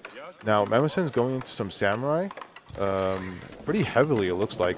I don't know about that. There's so many Chevys out there that could be a problem. I mean, Chevy aren't as... they do pretty good damage. I mean, they're pretty good. They're not as strong as like a Royal Knight would be, but... Yeah, but you can have more of them, right? But yeah. The problem is Valdemar's also going for some horsemen too. I think the horseman is just better against Yumis, right? That's the idea here. And 13 spears is decent amount, but there's just a lot of cavalry and 21 archers. Knights Templar is always going to be in the advantage with the wood economy, right? They can mass so many archers. Yeah, I'm thinking about those samurai right now. Like, I do like adding them in with the spears. I do think that makes a really healthy front line. It makes it harder to pick off with the archers, of course. The tricky thing is, like, you're delaying a Castle Age by doing that, though. They are so expensive. It takes like 12 of those. Could have been Castle Age. Yeah, see, here comes the fight. Yeah. Not able to really stand and fight this. Yumi Ashigaru dropping. They are, again, pretty weak units as the Horsemen and Chevrolet Confrere come in, dealing some damage with the archers coming in behind. Samurai are expensive. Can't really stand and fight too well. Now, there is the bannerman, but MSN doesn't have +1. Oh, he just has that. Excuse me. So he should be able to just got it. do well. Yeah. Archers trying to deal with damage. Yumi Ashigaru returning fire. Spears now on the field of play. If they can get on top of the Chevys, that'd be great. Trying not to take too much damage from the archers. Yumi doing the best. The nice thing, this is where the samurai come in, is they can get on top of the archers as they're trying to get on your spears in the back line. This gives you kind of a 1, 2, 3 layer composition that you can work with. The only problem is I don't think Msn should be pushing too much, I feel like. Yeah.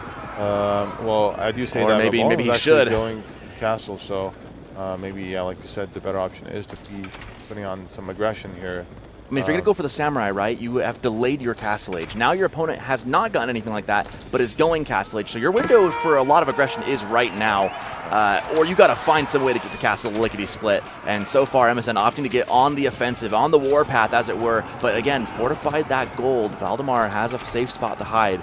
And you don't want to take too much damage. He doesn't have the ranged damage armor upgrade yet. Yeah. So doesn't want to dive in just yet. Now, if you look at the, even though Valdemar is aging up, the army value is still better for Valdemar, it looks like, because there's so many premium units. Right now, the age up comes in, now you get those veterancy upgrades, and now it's going to be really difficult for Msn to deal with that army. It's already difficult because you have so many archers, right, the Yuumi, and with all that cavalry to counter that army composition, it's very difficult. I think I hear some fishing ships getting deleted in the background of this, but yeah, this is where it's tricky. Like, you're already having a hard time really winning the fight in Feudal Age, and now your opponent's castle behind it with upgrades on the way. It's do or die kind of to make something happen, or you got to figure out something else and go back to the drawing board and get up the castle yourself. But Msn.dk is nowhere near castle age right now. He's got about half the gold he needs a little bit more food. It's going to be another minute or two before he can get there. Meanwhile, the cavalry diving on top of the samurai. Yumi Ashigado trying to pick off what they can. Oh, the wraparound with the horsemen. Here they go, breaking through, and this is where the wheels can fall off. Yeah, I mean, the front line completely melts, right, almost in an instant, and you have to kind of retreat. The problem is samurai are not very fast. Maybe you can save a few Yuumi, but right now you're stuck in Feudal Age, and Msn was kind of hesitant as to making units or not, and right now he's just losing his all army. Getting caught in the middle, you know, like, you either cross the road or don't, but if you stand in the middle, you're going to get squished like a bug, and here he is getting kind of caught in the middle. He's got the resources to go castle now, but the problem is he's going to have no military to defend himself as he does, and here comes the floating gate with Msn having to retreat. Valdemar is knocking on the door. Yep, 10 military versus 40. 38, or 18 villagers coming up. up. The other problem is you're not going to have access to any gold. If you look at the gold positioning, they're both forward, so you can age up with 92 gold with, you know, nobody on gold. It's just going to be, what do you do here? Valdemar can just indefinitely dive here, and he's getting the +2 range defense, so he's going to be able to sit under this TC indefinitely with all this cavalry, high armor units, and that's going to be game. Knows it. Got caught trying to go castle while after pushing with his military. It's tale as old as time, right? Everyone, it's amazing to me how this kind of happens to all of us. Like, I do this, you do it, top players in the world do this, where they push out as they really should be either sitting back, hunkering down, going castle, but you lose your military up front, then you click up a castle behind it, and you just lose. There's nothing you can do. It's just the army composition thing, right? And feudal, Yuumi, and some infantry should be okay in that fight, but as you go into that transition period of castle, the upgrades for veterancy cavalry get so much value, right? And then Yuumi are already supposed to be a little weaker if you don't have the bannerman, and now all of a sudden it's insurmountable. And Msn was caught in between that, should I age up, should I make more units? You can actually see him kind of queue more units, but then canceling more units, so he doesn't really know what to do at that point. It's just a tough position for him to be in. Yeah, and you delay yourself by going for those samurai. Like, it's a difficult unit for Valdemar to deal with, but they're slow. They're not really going to give you a springboard as much as you'd like, and then they cost, I mean, again, 10 of those guys is a castle age. Yeah, I mean, the thing is, even in Feudal Age, Valdemar has units to deal with it. They're not, you know, Royal Knights, but the problem is they can make more of them, they right? can you still have charge, push in. You can kind of hold the line when the back line can actually dish out some damage. So Valdemar's not worried about samurai from. It's not a win condition, right? It's not something that you just have no recourse to. And yeah, Msn really just got caught in the middle, and it's classic. I mean, every single person watching at home who's played this game has done exactly that at some point or another. And it's even at the high levels, you can get caught in there. You know, you can kind of, that indecision that maybe I should go and push, then you overextend, and then it just kind of crumbles on top of you. And we can see the graph here. The economy count was pretty even, but the military lead, right as he clicked Castle Age, boom, he loses his military, and that's all she wrote. And that's all the military that's more, stronger, right? Castle Age units. Now, Knights Templar versus Japanese in this kind of slow dock boom, a few shoreline fish. Actually, Knights Templar can actually do a lot better of a job, right? Because of the wood economy. It used to be that Japanese was really good, but there was a couple of changes, and now it's not so much that the fish boom is so strong for Japanese compared to Knights Templar. So it's just a better transition, a better kind of smooth transition for Knights Templar. Well, and again, we've seen Templar win this match, win every matchup on this map, I think, so far in this tournament, and there's a reason why they are the S tier. And I'm almost surprised, we still see them get through when water maps are still a thing. Like, Yeah. I guess people just really don't want to see Lancaster. We've seen that outlawed every single time. No one wants Lancaster, and likewise, people keep banning one of the China civs. Yeah, I Usually mean, just we have China. so many civs. There's so many civs to worry about, right? Which one are you going to ban? Are you going to ban the Zushi? You're going to ban Rus, House of Lancaster, Ottomans. So there's so many options that you just kind of pick and choose your battle, and we're going to get more civs, right? Up and coming at the It's LC. going to be. So I've wondered how that's going to more. affect the drafting. Like, you're going to have way more options. It's going to be harder to avoid certain types of play styles and certain things. And for KT, just continuing to dominate on water. We've got our next matchup, though, another classic, one we've seen a couple times this tournament already. MSN going to be taking up the Malians on, looks like Pigeon View against Rus. This is, I think, both of these are really good choices on this map, I think. Yeah, exactly. In a classic matchup, we've already seen it before today, right? You know, Rus is going to do their pro scouts. Malian's going to do their cow boom. It just kind of depends how who does it better. Yeah, who does what they want better, right? And yeah, who gets their macro up, who gets their eco. We saw Myriad win with Rus last time, and I've been very bullish on Malians and how good they are. I feel like most matchups, Malians do a good enough job to win that. Last time it was Rus going 2 TCs and then getting just enough damage, buying just enough time to make that matter. Myriad, in a very dramatic fashion, won that game, and that was a deciding game as we get a live look here. But Malians against Rus, it's a bit more of a bigger map here on Highview than it was on Rockies, so a little more space to operate around. Yeah. And, I mean, 2TC often doesn't work against Malians just because they can just focus in on their cow boom and they can transition with that power spike in castle and just pump those Sofa, right? Pump those Sofa, pump those poison arrow archers, and then kind of push. And then it's just too slow when you're 2TC. But, yeah, we do see all of our attendants here.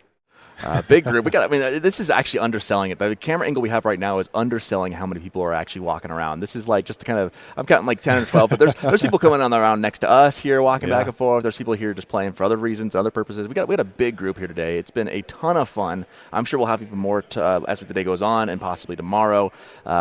Man, great tournament, great turnout so far, and it's just been an absolute pleasure to be here and to cast alongside you, I agree. It's been super great. Fun. What's been your favorite part so far?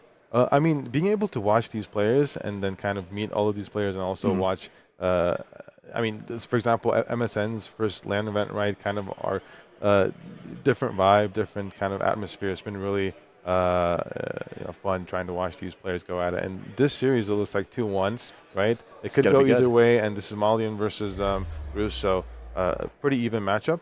And we're going to get set, I think, a small break for our players. Yeah, taking a quick moment, kind of resetting. I'm always impressed by the endurance these players have to go back to back to back to back games, just kind of grinding it out, especially in a series that goes back and forth like this. And nonetheless, they're doing this in front of a whole audience. I mean, talk about being in a fishbowl. Right? We got the cameras on them the entire time, but then you also got a whole live crowd like just sitting there watching them next to the screen.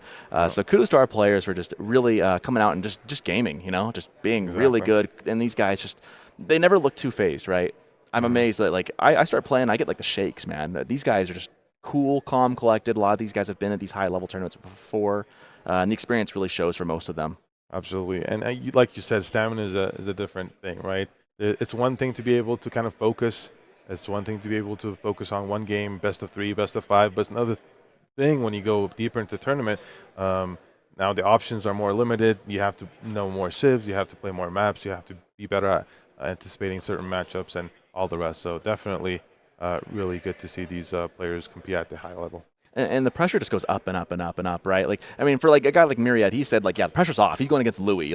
He's the underdog, and he knows it. And he's like, if I can get a game, that's a huge win. He's already really happy with his performance today. For these guys, they're still competing to try and go through. Yeah. And this is an elimination, right? And so now for one of these players, they get to move on. The other player is going to get to join the rest of our crowd and watch. And right now, Valdemar's up by a game. He needs one more to move on. Msn has to win out. He cannot afford to drop any more games. He has to win. He's got a decent matchup here with Malians, though. There's no problem in terms of a matchup. There's no insurmountable kind of game or map or a matchup that he has to worry about. He just has to kind of focus and play his game. And Malians are definitely a strong civ to be able to kind of hold down the fort, make it 2-2, and get our first best of 5 fifth game of the series, right? Yeah. I'm looking at the corner up here, by my corner up there, way up there, just right there. we're at 595 right now. We're getting very close to our. Here comes Cow. Oh, there he is. No, a little more. A little more. Too far. There we go. There we go. There we go. We almost got $600 raised since starting this again. Our prize pool is at 15K plus 595. So we're now at 15,595 and 0 cents. Like that matters. But if we can get up to 20K. This will be a bona fide S-tier tournament. In my opinion, it already is. We got the best players in the world here. We got the best caster right here. We've got the production quality. Like in my mind, this is basically an S-tier tournament. But to get it in the books by the numbers, we need like $4,500 more. Get the technicality out of the way as well. Get the technicality out. So if anyone is. can add to the prize pool, just the extra little carrot for these players to just go a little that much extra into their games, right? We definitely appreciate all the community support. And of course, this goes without being said, World's Edge sponsoring this event, getting the 15K to start. I mean, this tournament probably wouldn't be happening without a donor like that coming in, sponsoring it. So big shout out to World's Edge. And of course to viewers like you guys at home helping us out as we dive into game number 4 on Pigeon View, an elimination game coming right up. Or will it go on to a 5th? MSN, it's the ball's in his court. Can he make this go to a 5th game, or will he be watching from the sidelines after this? We dive in here on Pigeon View. And it looks like every game with the cinematic view, we already see Spearman going across the map. It's just always beginning of the game, Spearman getting a personal cinematic camera work, right? The Spearmen get their introduction here. It's been a lot of Dark Age shenanigans this series so far. Yeah, and this is a little more surprising than Japanese, I will say. Roos, Spearman, Dark Age. I mean, it's kind of what people used to do against Malians, though, is go Dark Age and get disruptive right here, right now. The problem is that gold is in the very back, so that's not ideal. And he gets the sheep. Oh, the sheep crimes. That makes me hurt a little bit. I'm dying inside it. And if you know why, you know why. That is, oof. The gold's in the back. You lose a sheep. Not that the sheep's going to determine things, but in my mind, it kind of does. Going forward, Valdemar is changing things up. He's going to tower this? Is he going to go for a tower up front? 2 villagers. And definitely, the Bitey infantry is definitely in the way. So they're going to pick up a little damage there. You know what this tells me about Valdemar, though? He knows he's up by 2, or up by a game. He knows he can afford to be risky here and maybe end it quick. Okay, so I think what happened here is because Valdemar noticed that there's 2 goals right next to each other, even though they're behind, right? They're in the backside. He still thinks it's worth it to go for that tower rush. Now, this is Roos, right? It's not going to be these are not cheap towers. Yeah, these are premium towers coming up here. But also, if he gets it up, I mean, who's going to expect a tower rush from Roos? Yeah, nobody expects a tower rush from Roos. This is outlandish. This is insane. Yeah, I don't think Emerson's expecting a tower rush. He's probably surprised already of 3 spears at his gold. Yeah, I mean, if that tower goes up, denies 2 pit mines, then it could justify it. But otherwise, it's slowing Roos down, right? And, yeah, he can actually just... He's denying a lot of resources there, too. I mean, the deer, the berries. This tower is actually sitting in a really... Maybe that's the difference. Is maybe Valdemar saw, hey, there's a lot more than just the 2 gold. There's a lot of food here, too. The problem is your mill is 100 wood, so you're going to need so much wood to be able to kind of stay there, get that tower up, and also maybe get some of that deer. So it's not as... The vills are helping to destroy it because they don't have enough wood yet. Yeah. I mean, it's just so wood expensive, so... Yeah. House 1 down. I'm not sure about this play. Maybe he can play off. It just feels like there's so much, idle time. There's so much wood from Valdemar, and it's going to inevitably, slow it down. But this Spearman is a little more excited than... I mean, if it works, though. If it works, we're going to be saying he's a genius. I think the Spear's dead. Yep, Spear's dead. Flew too close to the sun. Kid Icarus is gone. That is quite the tower. And now MSN sees this. I'd love to be inside his head right now and just thinking, what on earth? Are you glad to see this? You think this is a silly play and you're like, oh, I'm fine? Or are you sitting there going, oh, geez, this is actually really bad. Second house has gone down. Third one now is being attacked. Now, where else the next pit mine he can do is just big gold, right? Big gold in the middle, yeah. Of the map. So this tower does deny all of these safe pit mine opportunities. So it does have value there. The problem is I feel like it just slows Roos down so much of what they want to do. It depends on how MSN responds to this. I think there's a good way of kind of counteracting this.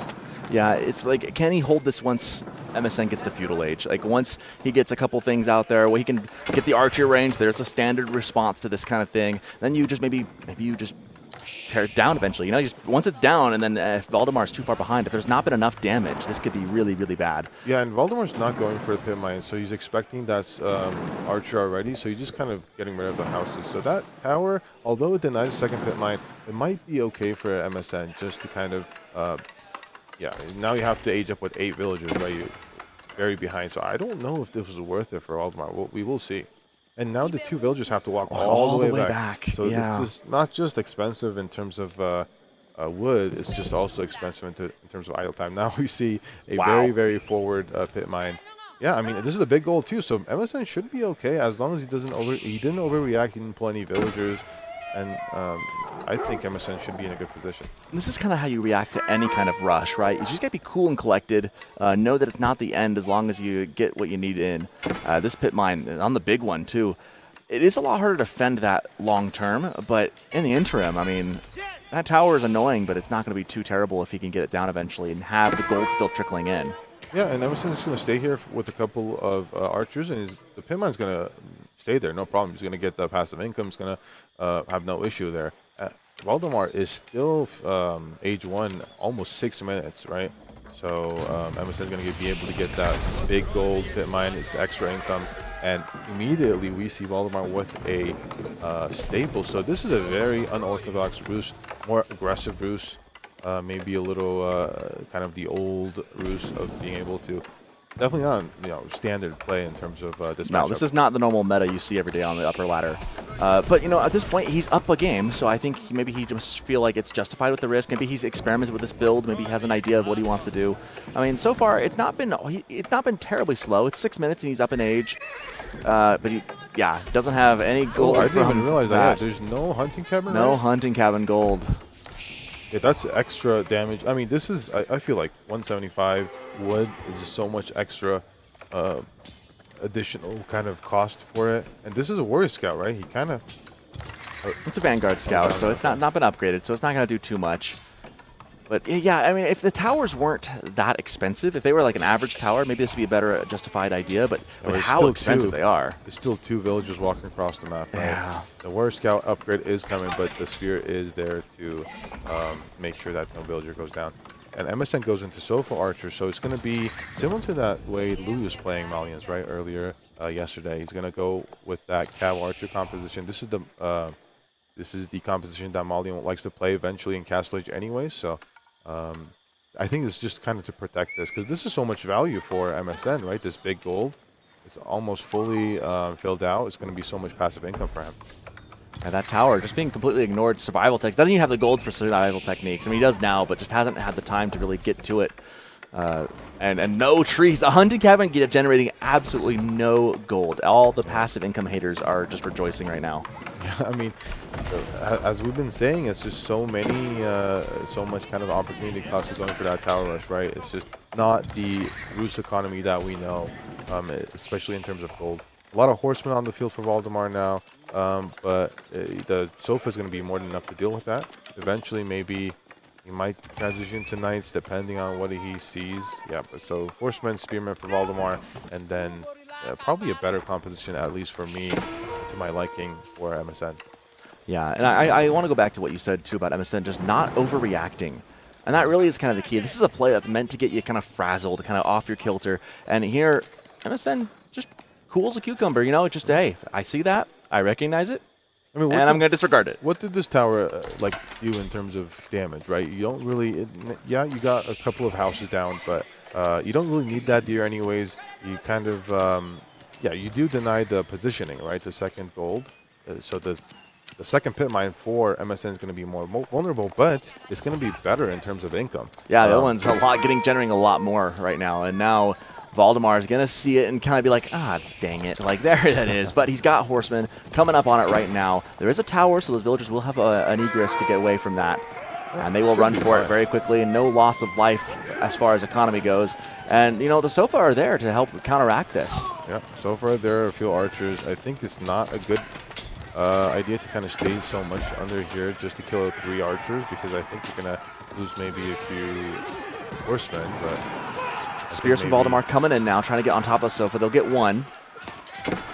Will they get more? They kind of move in. Oh, he's just going to dive this And he's just going to dive it, and he's going to just commit to it here. Sofa forced back a little bit. 2 have gone down now.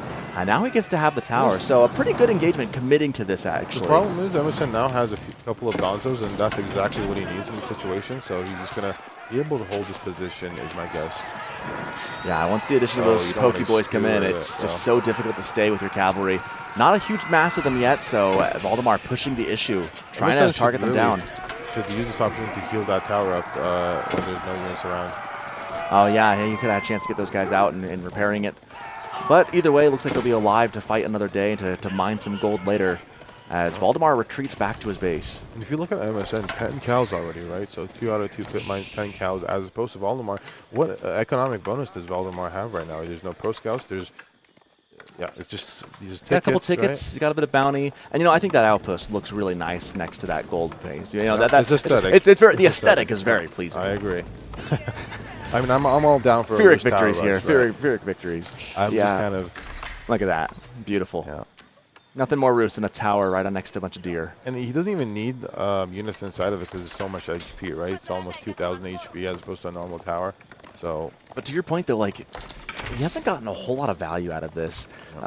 He's gotten some horsemen. The cow boom has just gone unfettered at this point. And now with that pit mine being moved up, it is more risky. But like you said, it's on the 8K. Like, that thing's pumping gold right now. So, and then that might have actually been a net positive for Msn.dk in all of this. It actually could have been backfire. I think he would have settled for the back gold. He wouldn't even bothered for the front one. But now he's got it, and you can see the total resources. Look at that.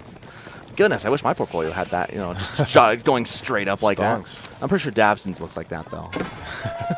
Yeah, I mean, right now you can see the amount of cows that he has been utilizing that gold, both for sofa production a little bit, but also for cows, right? That economy is going to scale up. The Malian economies eventually when you go in Castle Age. Now, without any real bonus for the Rus in terms of pro scouts or PTC or anything like that, it's going to be really difficult for Valdemar. Valdemar has walled up the backside, so that raiding force of MSN isn't going to find any purchase. However, these Vills for Valdemar is going to be able to find some damage here. Vills running towards the tower. Did they get one? I think they got... I don't know if it died as it went in the tower or not. I do see one Vill kill counted up for Valdemar.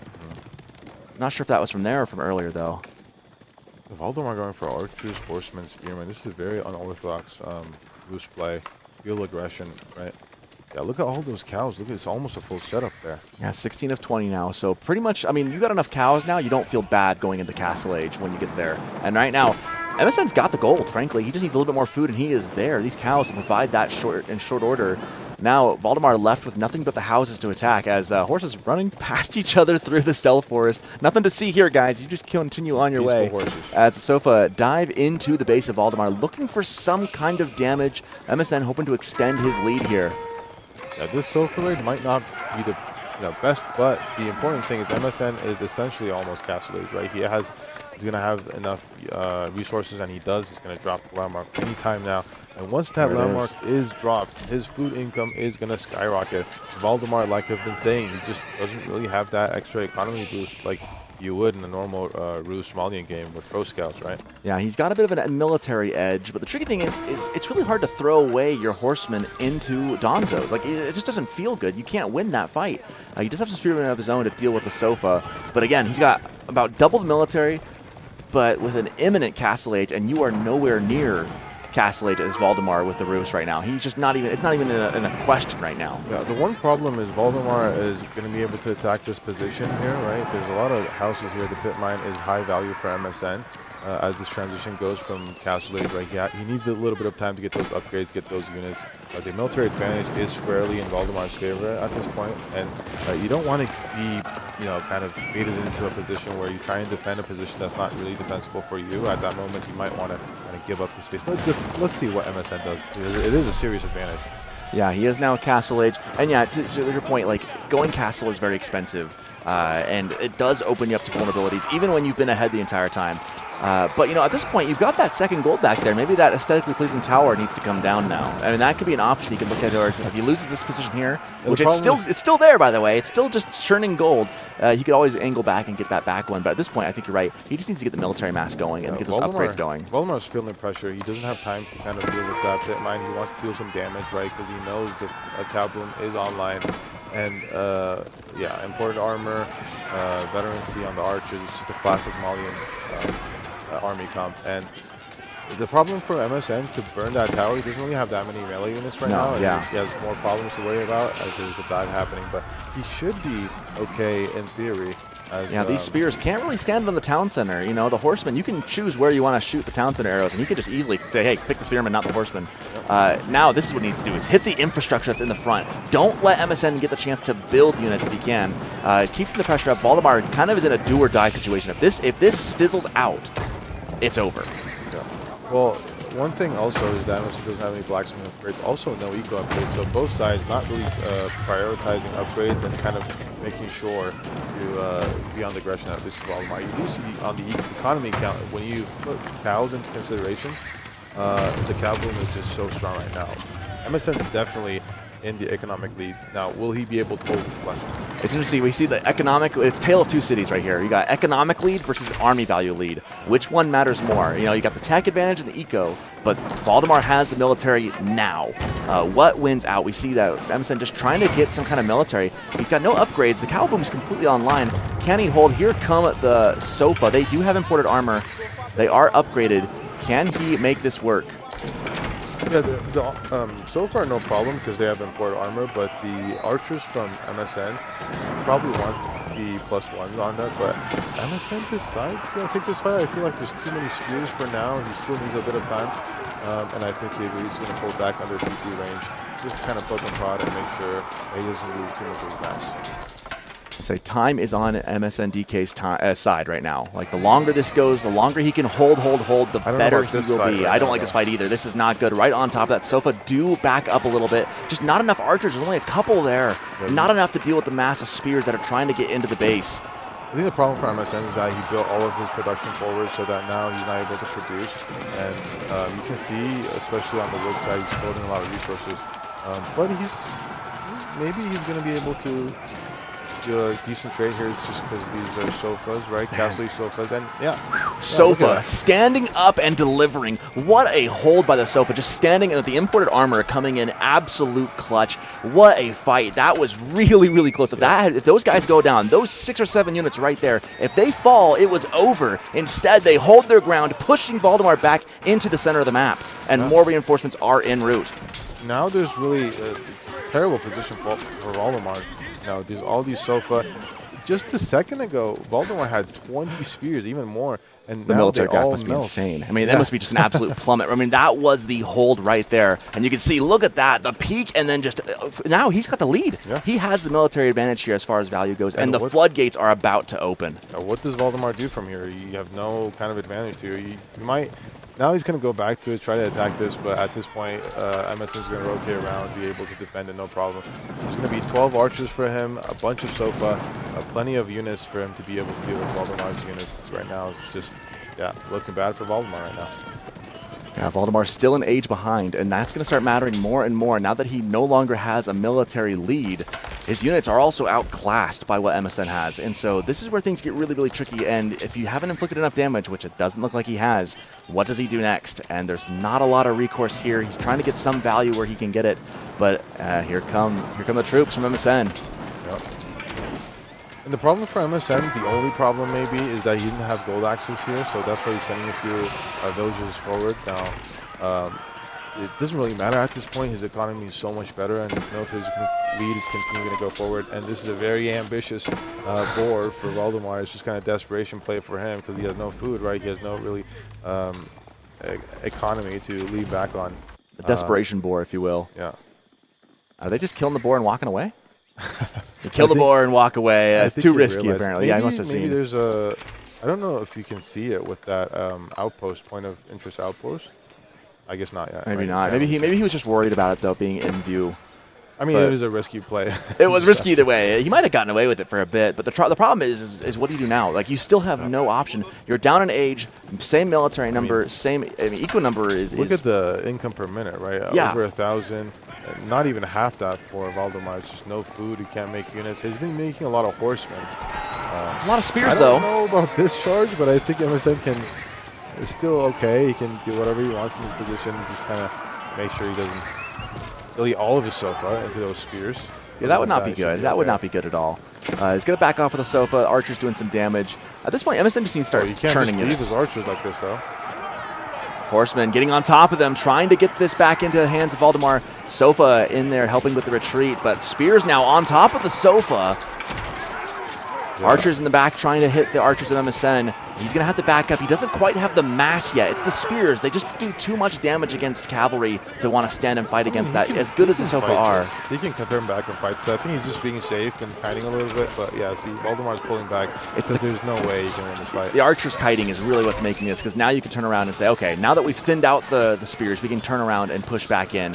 And again, as long as Emerson keeps pushing, that's the outcome, is he's just going to win it. There's just no way back into it. Yeah. And we do see Valdemar.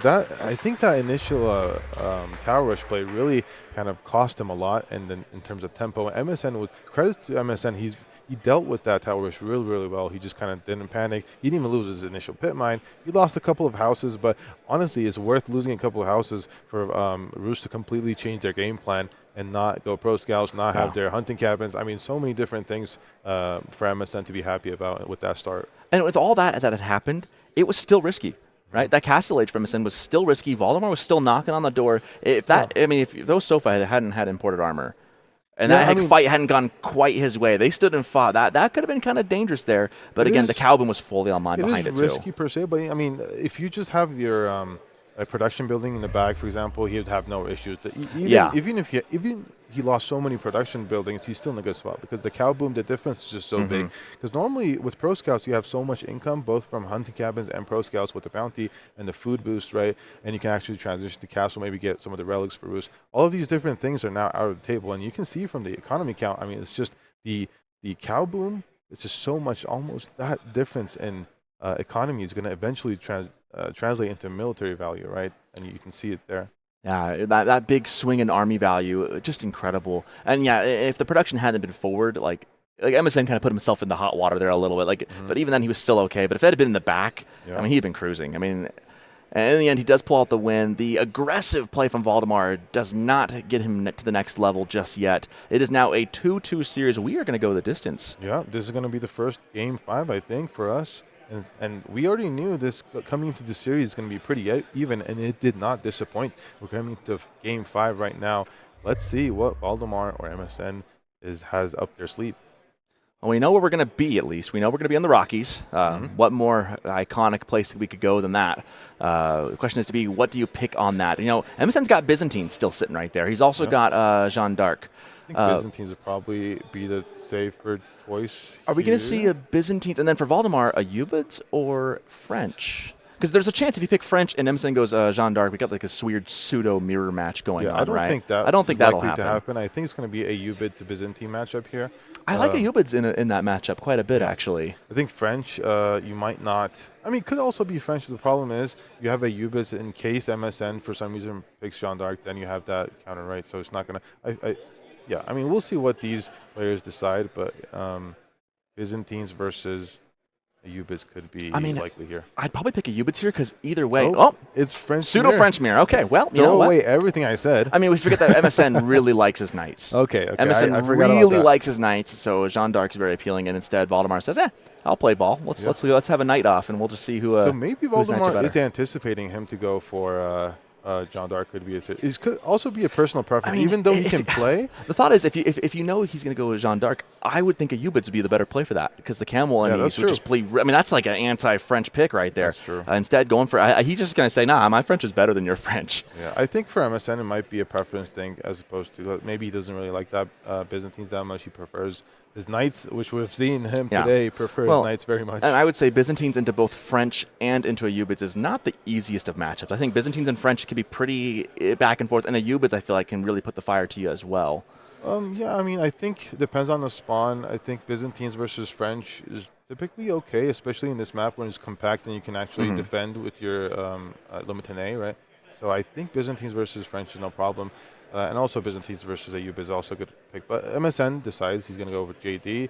French JD in this matchup, I prefer French just because of the familiarity, I think, and also because you can have the faster villager production, just overall better economy. If you can hold out. And And this is a French, right? It's kind of very close situation. to being like a mirror match in some ways. A lot like of French knights. knights on knights. It really comes these kind of things, and I say this about mirror matches especially, is it comes down to especially the French mirror match, and in this case, I feel like this matchup as well, being very close to it. It's how many knights do you lose? How good are you with your knights? This is very micro-intensive here. And how many villagers, how much damage Yeah, you how do. much And damage. also, the big thing here is that how much food access you have, right? How much sheep do you have? Well, and this is a very compact map, Yeah, too, exactly. so there's not a lot of wiggle room here. I mean, Msn did really good on Cliffside of raiding both sides, of splitting the attention. It's harder to do that on a map that's only 2/3 the size. Yeah, exactly. But being 2/3 of the size, you can actually wall up a little better, kind of protect your villagers a little better. But when you have a lot of knights knocking on the door, it doesn't really matter how much.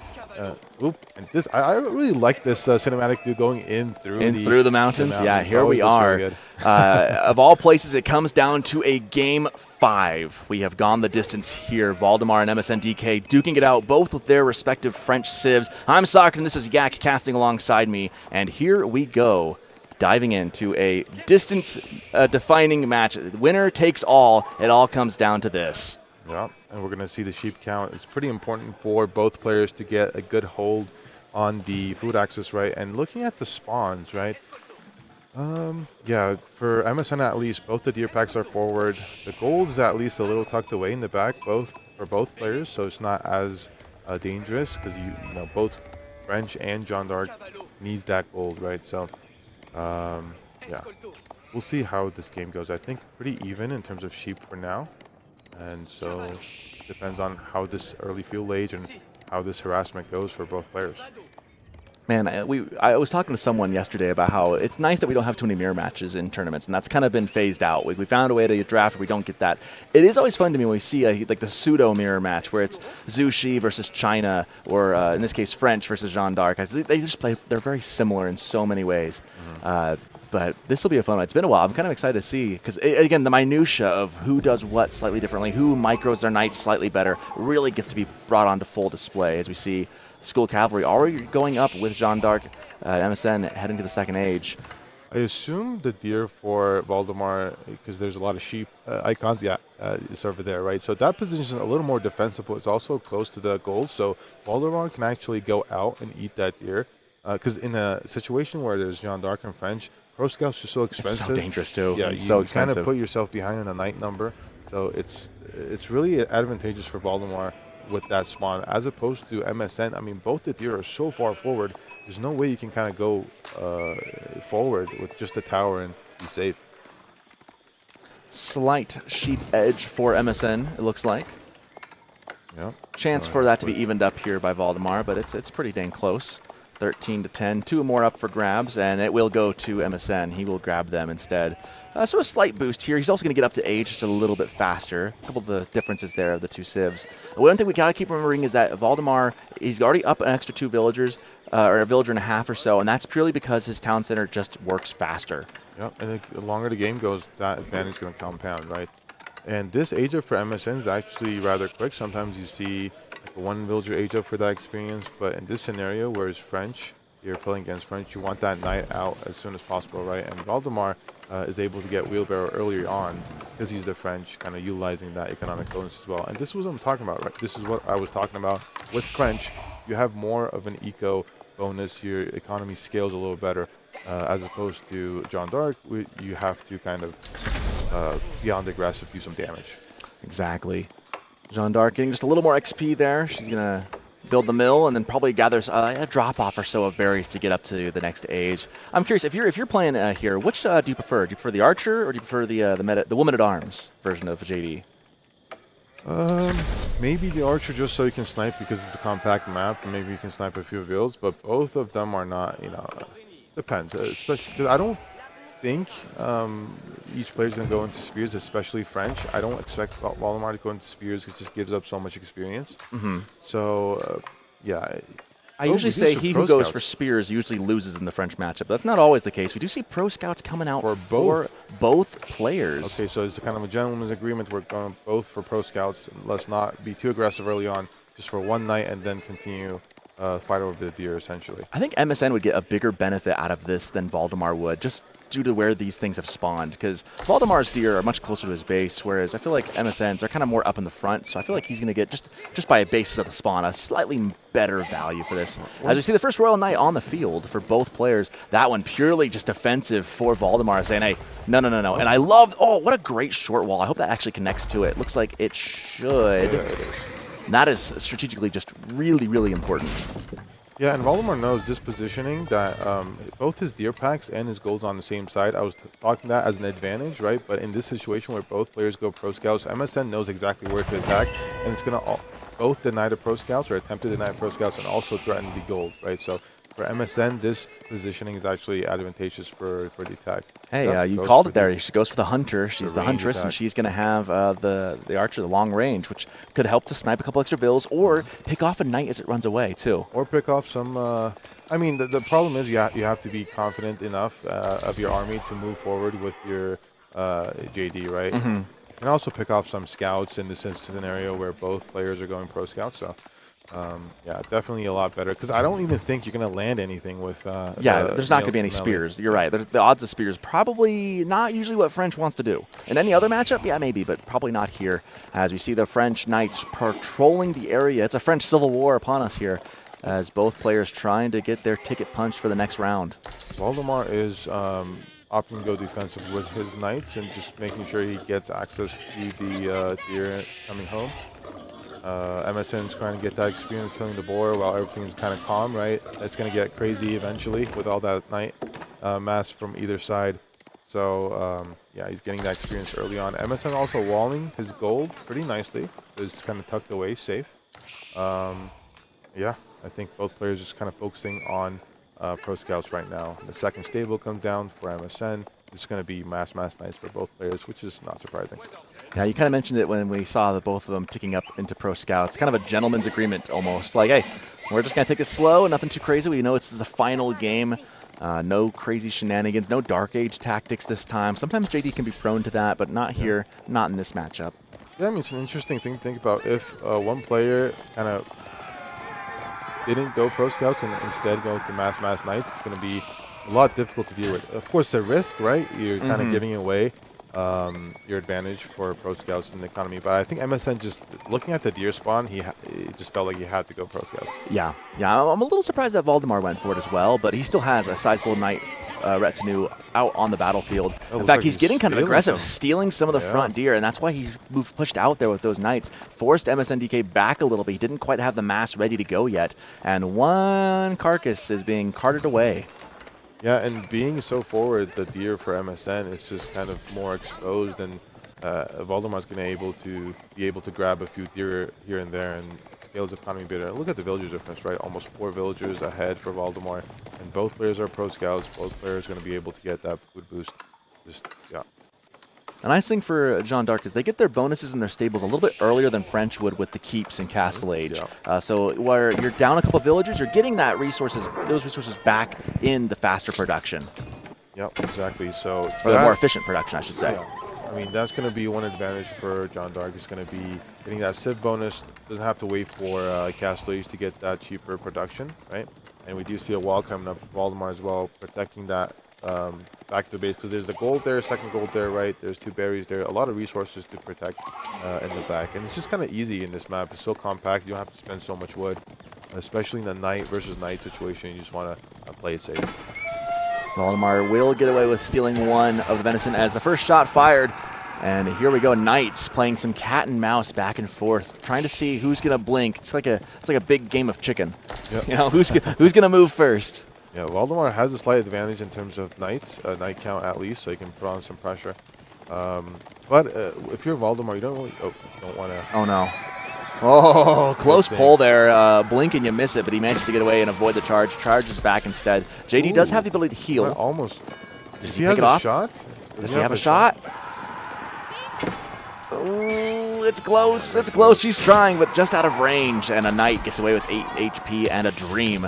Gets a shot, almost gets another one there. Yeah, this is why it's kind of advantageous for the JD, right? You can kind of, in these fights where there's low health knights being pulled back, you kind of try to target them down. Shout out to Askeladd, who's observing right now, showing off the chivalry coming in as a tech for Valdemar. Gonna really help get some of that chip damage back. It looks like Valdemar is kind of circling back. There is a wall there, but it's just kind of you want to maneuver with your knights, right? Kind of put some pressure on. The problem is kind of leaving his base, so I don't know where the massive knights for MSN is. He gets the second war experience for that as well.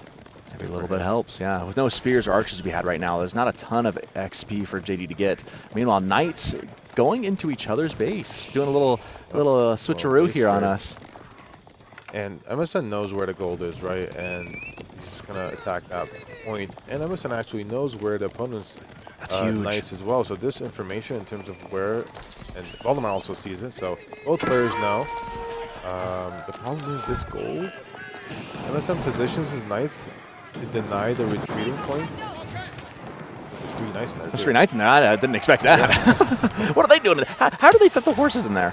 Yeah, I mean, I guess they on the bottom floor there's some space. JD goes down. Valdemar getting a pick off. That's actually kind of big. And now she can't get any more XP. Does MSN pay for it? I mean, I feel like you don't have the gold right now for it. But losing out on JD this early is huge. Yeah, I think Valdemar was kind of hoping that MSN was preoccupied with the raid and then not realizing just one charge, right? It's just so flimsy at this point in the game, JD is, that you can actually snipe it. Well, and she's an archer, so they're getting bonus damage against her, aren't they? So, I mean... Well, I don't know if they're going bonus damage, but it's just so much damage. I need Cow to tell me. Does JD take bonus damage from cavalry when she's the huntress? Does JD take bonus damage from cavalry when she's the huntress? I don't think so. I think knights are she's not labeled. Okay, I know she takes bonus damage when she's on her horse, so from spears. She'll take bonus damage from horsemen, but just in general, knights. Not from knights. Gotcha. High damage, right? Okay. That's the point from. That makes sense. It doesn't matter if you bonus damage or not. If you get like 10 knights charging. Yeah, you get 10 knights. Bonus damage doesn't matter at that point. And no, exactly. Valdemar's going for the guild hall. He's aging up, and I think it's he's not really that far behind in terms of knight number. Let's see if MSN is going to be able to take advantage and do some damage here. I mean, without JD on the field, you feel pretty confident that you can click up right now and know that you're not giving any unneeded XP or anything else. And there's no excessive advantage. We do see she's back on the field. It makes me think that he must have paid the gold to get her back. I think that's what Valdemar was counting on. I think because he was able to snipe JD, he's assuming MSN is not going to be too aggressive. He's going to wait for that JD to come back, so he has some window to go cast one. It's actually a good call because MSN is pulling back. He's still not really that aggressive, and Valdemar, he's going to get Castle's Knights, and even though MSN's having that knight count, eventually it's going to be a problem, especially with Guild Hall, right? It's a long-term solution, long-term advantage. And now the game is afoot. Valdemar has reached the castle age. MSN now very aware of what is going on. But along the north side, there's some knights from Valdemar going to be diving the base of MSN, or at least trying to get the reinforcements. Yeah, this is huge. Veterancy is on the way, as well as canceled saddles. JD exposed again. Can she get away from that in time? She can. The knights are there to back her up. That looks spooky for a moment. Yeah. And now he's going to crossbows, so it's going to be knight crossbow. Valdemar is going to be more defensive, but for the long term, it's going to be more advantageous in terms of army comp. But MSN might get the charge off here. I mean, they are Castle Age Knights now, so they've been upgraded. With that. The scout trying to get some. He could have picked off one. There you go. He gets the body block, and that one will go down.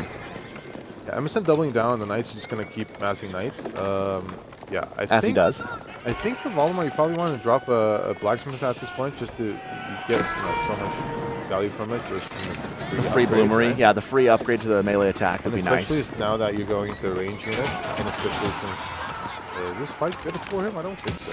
I think the numbers still favor MSN here. Knocking out the door, though. JD trying to pick off the crossbows. 27, 26 knights, 15. I mean, I think it's a dangerous situation for Valdemar, even so. And crossbows. Arbitrary going down. XP being given to JD. She's getting close. The heal's still on a recharge, but excellent XP. She's only a couple knights away from getting up to the upgrade. Maybe one more. She's so close, and that would be huge. If she can get some champions on the ground, that could be huge to help MSN bridge the gap into Castle Age.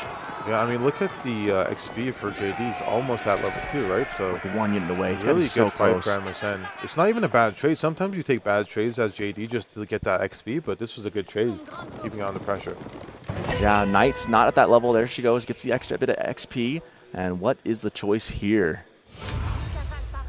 Mounted Archer. All right, there she goes, and she's going to have the riders at the ready. Something to deal with those Arbaletier. Great call, I think. I was going to say, the problem with the normal champions is they're great men-at-arms, but they're not going to be good against knights, and they're also not going to be good against Arbaletier. So there's no reason for it to go for the men-at-arms champion. And also, it's going to slow your army down. It's going to be really annoying. Now you have that perfect one kind of control group that you can go for. You don't have to deal with slower units.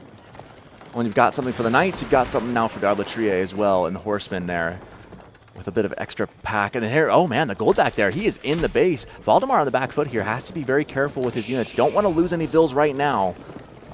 Yeah, I mean, 22 knights versus 10 knights and only 8 arbs. I don't think Valdemar is going to be able to, deal with this. So he has to move his villages around. It's just so much idle time. And I think MSN knows he's going to be able to dive the TC here. That wall is going to be really annoying. But, yeah, look, he's able to kind of snipe a few of those arbs. Oh, they're trying to sneak back out. He needs the gold desperately. If he sees it, it's not going to be good. good. No, he's not. I just want to scream, look at the top, just get up there. Meanwhile, trying to take the fight down the middle. JD getting a little bit down on health, down halfway, but this choke point does not favor MSN at all. Because pound for pound, the Royal Knights are better. Here comes the heal. And the Arbaletier, if they can just sit back and keep shooting, they're going to get so much more value. That wall is so annoying. I mean, even watching it, I'm annoyed.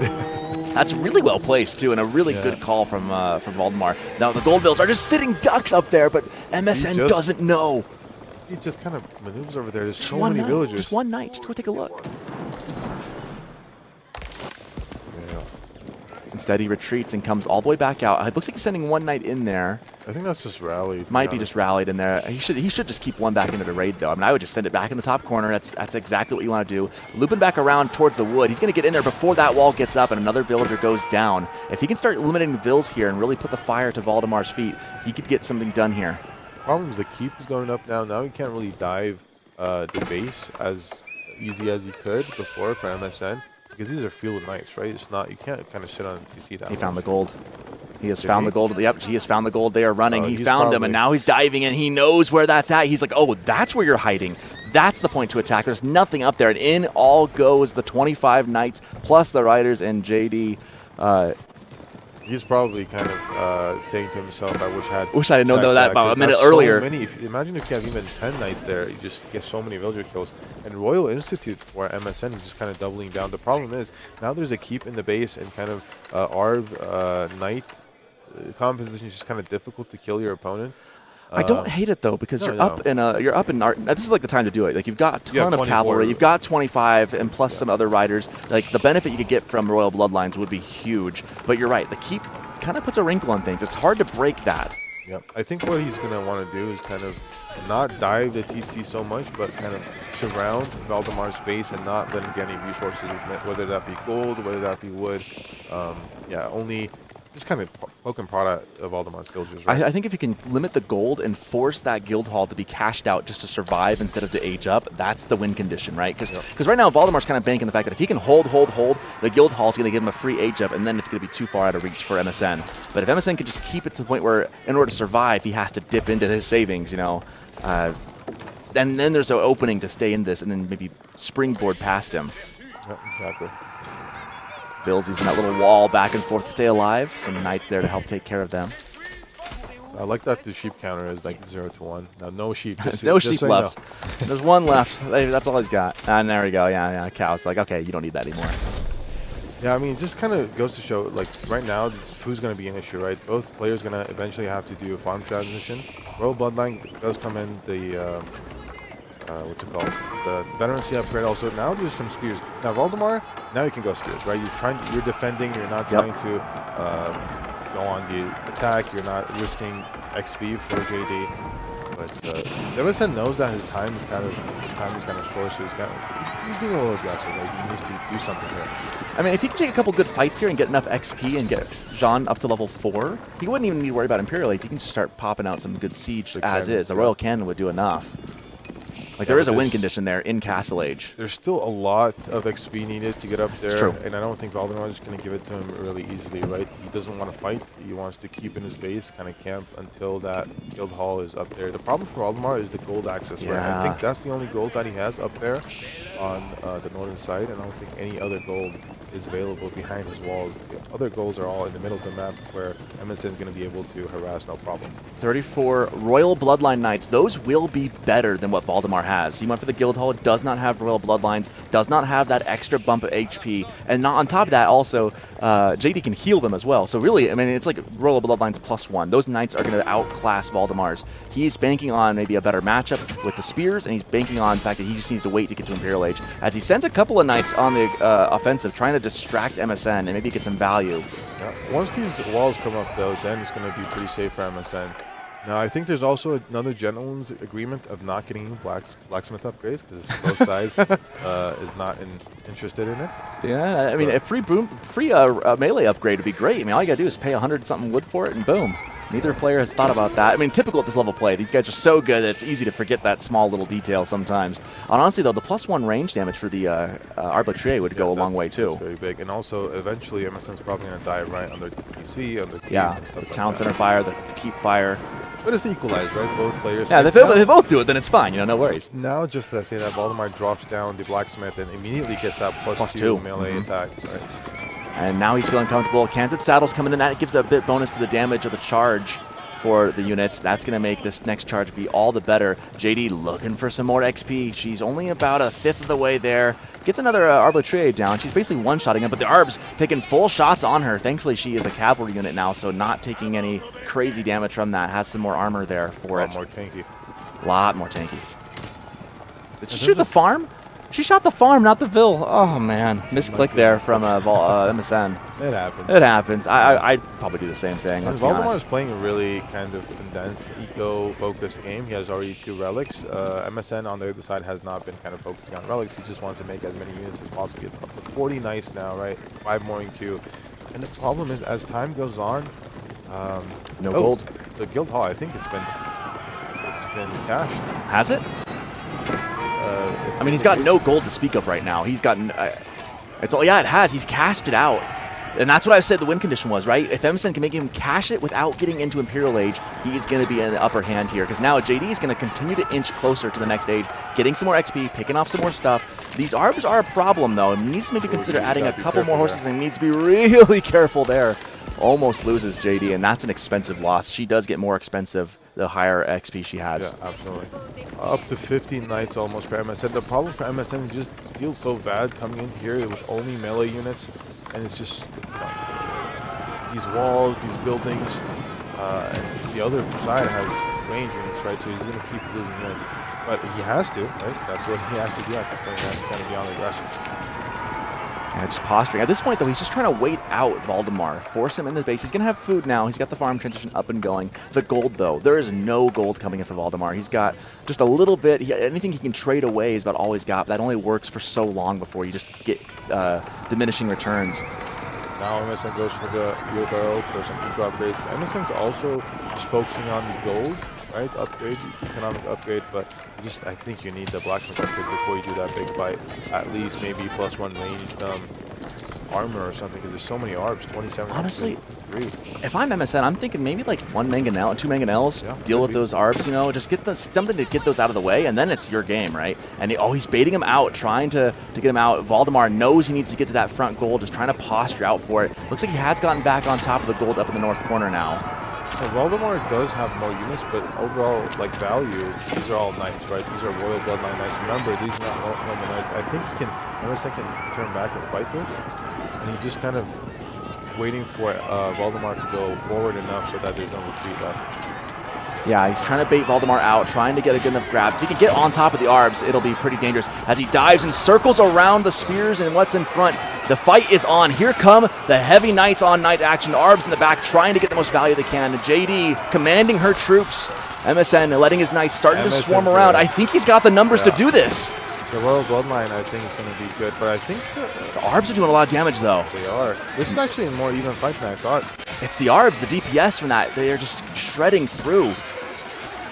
I have no idea what's happening. I couldn't call it. I think the Arbs pull through in this, though, however. The Arbitrier, there was no counter for this. And instead, Valdemar will hold the Arbitrier pull through. They are the best unit in the game, I think. Look at all those low health knights. It's just kind of that Arb mass in the back dealing so much damage. I mean, that feels so bad. Two mangonels would have changed that whole trajectory of the fight. Now he has +1 ranged armor, but... And the heal, didn't get the heal off mid-fight because it was on cooldown. Look at the swing of that. Oh, my word. And now it feels like the game's over. Yeah, I mean, there's no recourse for you, right? If you're MSN, now Valdemar's going to be free to take as much gold as he wants. He can even go in the middle of the map. He has map control, and now the table is flipped. MSN cannot be out on the map. He's the one on the back foot, and he is the one on Royal Institute. He doesn't have the... He just wasn't patient enough, I feel like, you know? Wasn't quite patient enough. Took the fight, thought he had enough advantage with the knights he had. The Arbs, though, there was no answer to the Arbitrier. There was just enough knights to keep them back there. Yeah, I think Mangoes could be a good idea, but when you hard say to get them Mangoes, up. is probably Valdemar is just probably going to go back into his base and wait, and now he's going to be able to age up. And once you age up, as Valdemar with the French, with that economy advantage, with that military advantage, there's nothing going for MSN. And it does feel bad to lose like this, but... When your opponent's been turtled up the entire time, you've had the advantage the entire time, and then in one crucial fight, you just can't get to that high DPS back line of Arbitrier. It's hard to judge that fight, right? It is. But without any blacksmith upgrades and... Oh, yeah, the blacksmith upgrades. It's just kind of melee attack, right? It's just you need to move, and you get a lot more less value from your units compared to a ranged mass with a front line, the 1-2 punch. And now MSN is just kind of looking for something to do with these knights that he has left. He didn't quite get JD to level 4 either, you know. If he'd have gotten her to level 4, maybe you get the cannon. Maybe there's like a recourse there of something you can do, but it feels like he's just way too far behind now. Even if you have level 4 at this point, the advantage is just not enough. Yeah. Just because if he had been, equal footing in Royal Institute, then maybe. But right now he has Guild Hall. He's been using Guild Hall. He's going to be age up, and he knows it. And that's how it ends. It goes the distance. One big fight to win them all, and Valdemar takes it in game number 5. 3-2 is the final score. And what a series. What a series. What a series. Very well played by both players. I think MSN definitely had some great games in there, and it's just one big fight to win it all, and it just didn't work out for MSN. Yeah, like you said, really hard to judge that fight. We were even sitting there going like, is it going to work? Is he going to get there? Because it's hard to judge that fight just because it's so, pseudo-Imperial Knights, right? So you don't know. It's just like, your Knights are better. Knights. His Knights are inferior. But the Arbitrier, I mean, if I ever had a doubt that they were not the best unit in the game, that doubt's gone now. Arbitrier are so good. Yep. Especially against Knights, right? Yeah, I mean, just such good units. And, man, kudos to Valdemar for holding through. That was not an easy hold. The gold was under duress a lot. There was a point where he just had nobody on gold, and you're just in your base. With that gold. There's so many villages up there, but thankfully MSN did not see that coming in terms of... I assumed MSN assumed. You assumed that he assumed, okay. Yeah, MSN assumed that Valdemar's not going to go with that gold, right? Because there's like 50 knights over there. Yeah. But yeah, he took that risk and he paid off eventually. Great series. Game. What a series. Kudos again to these players. Both of them doing some incredible work here today. Just in awe at the level of these players and some of the plays that we see. You never know what you'll see in any given series. These matchups have been very great. Even if there's some games that Valdemar's been playing defensive, but it's kind of strategic, right? There's still feudal fights. There's still strategic kind of But I think just in general, very good series. And congratulations to Valdemar. Very hard-fought series. Yeah, he moves on. The competition only gets steeper as he goes. We'll have him over here in just a little bit to have an interview. I'm not sure where he's at yet. Probably still stretching the old legs, and I'll be signing off after that and letting you talk with him. It's a full-length series, so it's 5 games. 5 games, man. That one went the distance.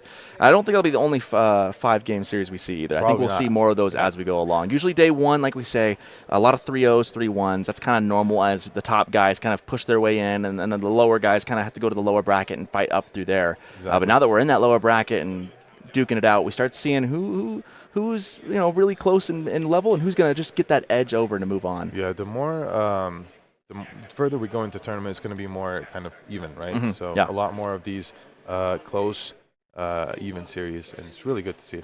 Yeah, it's been fun, man. And you know, this probably hasn't even been the most exciting set we'll see yet. I'm sure there's going to be even grander finales to come. But until then, we're live here at Denver. We're looking at the bracket there. Or sorry, not the bracket. We're looking at the graphs here. The military value. Look at that swing at the end. I mean, that fight was just cataclysmic. But enough of that. We'll hear from the man himself. I'll sign off and let you guys chat with Valdemar. Perfect. All right. Valdemar, congratulations on that 3-2 win. How do you feel? It was a hard-fought series. That's a classic right there. Yeah. All right, let's maybe go to some of the games. The KT versus Japanese. I think KT just kind of works better on that map. What do you think in that? Because you have that initial spearman rush, but it looks like it doesn't really affect you that much as KT. Yeah, it doesn't. Yeah, I spent the most of last night just trying to figure out how am I gonna get this guy. Yeah. So maybe I overcooked a bit, but Yeah, I tried to do something crazy with the draft, and I ended up just having no civs for Frisian pretty much. Is that specific? Because we were talking about the China not being banned. Is it more of a specific for MSN because he's not as experienced with China, or do you think? Yeah. That was Yeah, the for play? sure. I mean, I haven't been able to find a lot of games with him from China. The thing is, like, It's just I'm a not really the best good with set. HRE, and China's just baseline good. So Yeah. I'm just not. Even if you're not very experienced with Yeah. it, yeah, it's also good. I do want to talk about the Roos game. What was is this kind of just double gold? That's why kind of a split decision tower rush? Is that kind of a adaptation that you thought of? I think the matchup is so hard for me. I have a hard time trying to figure out If you played normally? the timings and shit. Yeah, if I play normally, it's tough. Yeah. The food situation ultimately, and You run out with Pro mid-castle, Scouts. and it happened anyways, right? You saw Yeah. it. I was surprised he was able to get so many cows, even though he had double pit mine denied. Yeah. And then I couldn't fight him on the big pit mine. I don't know. I think maybe Roost spear rush, tower rush is just economy-wise not It's that just good. so expensive, I think, the 175, and you don't have extra resources, and you Yeah. put yourself behind a little bit. Yeah. Yeah, for sure. I mean, that map, you need to place hunting cabins early, still forest. I mean, I could have just played pro scouts, and that would have been fine. And Yeah. then just trying to play a long game, maybe add a TC in castle. Yeah, I think at that point you were up 2-1, Yeah. so maybe trying to throw him off could have been yeah. I mean, yeah, like you said, Malians versus Roos, it's kind of a throw up. Yeah. Now, last thing for you, what do you think about the last game? Were you confident in how that was going? No. A lot of No, so of a course lot not. of yeah. I hate that know matchup. A lot of gold villagers up top that you Yeah. probably kind of access. Well, Yeah, I mean, Msn's so good with cavalry. It's so difficult to play against him, and that's why he's kind of, my nemesis. And yeah.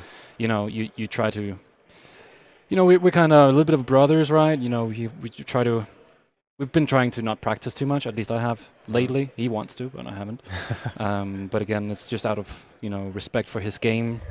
I think the more I play with him, he's gonna get just better and better at beating me. So I mean, for his first land, it looks like he did a good performance. It's very good. I'm so proud of him, honestly. I've been postponing practice with him for 2 months, and I don't know if that was a good idea or not. It's just always not fun when you play teammates, right? Yeah.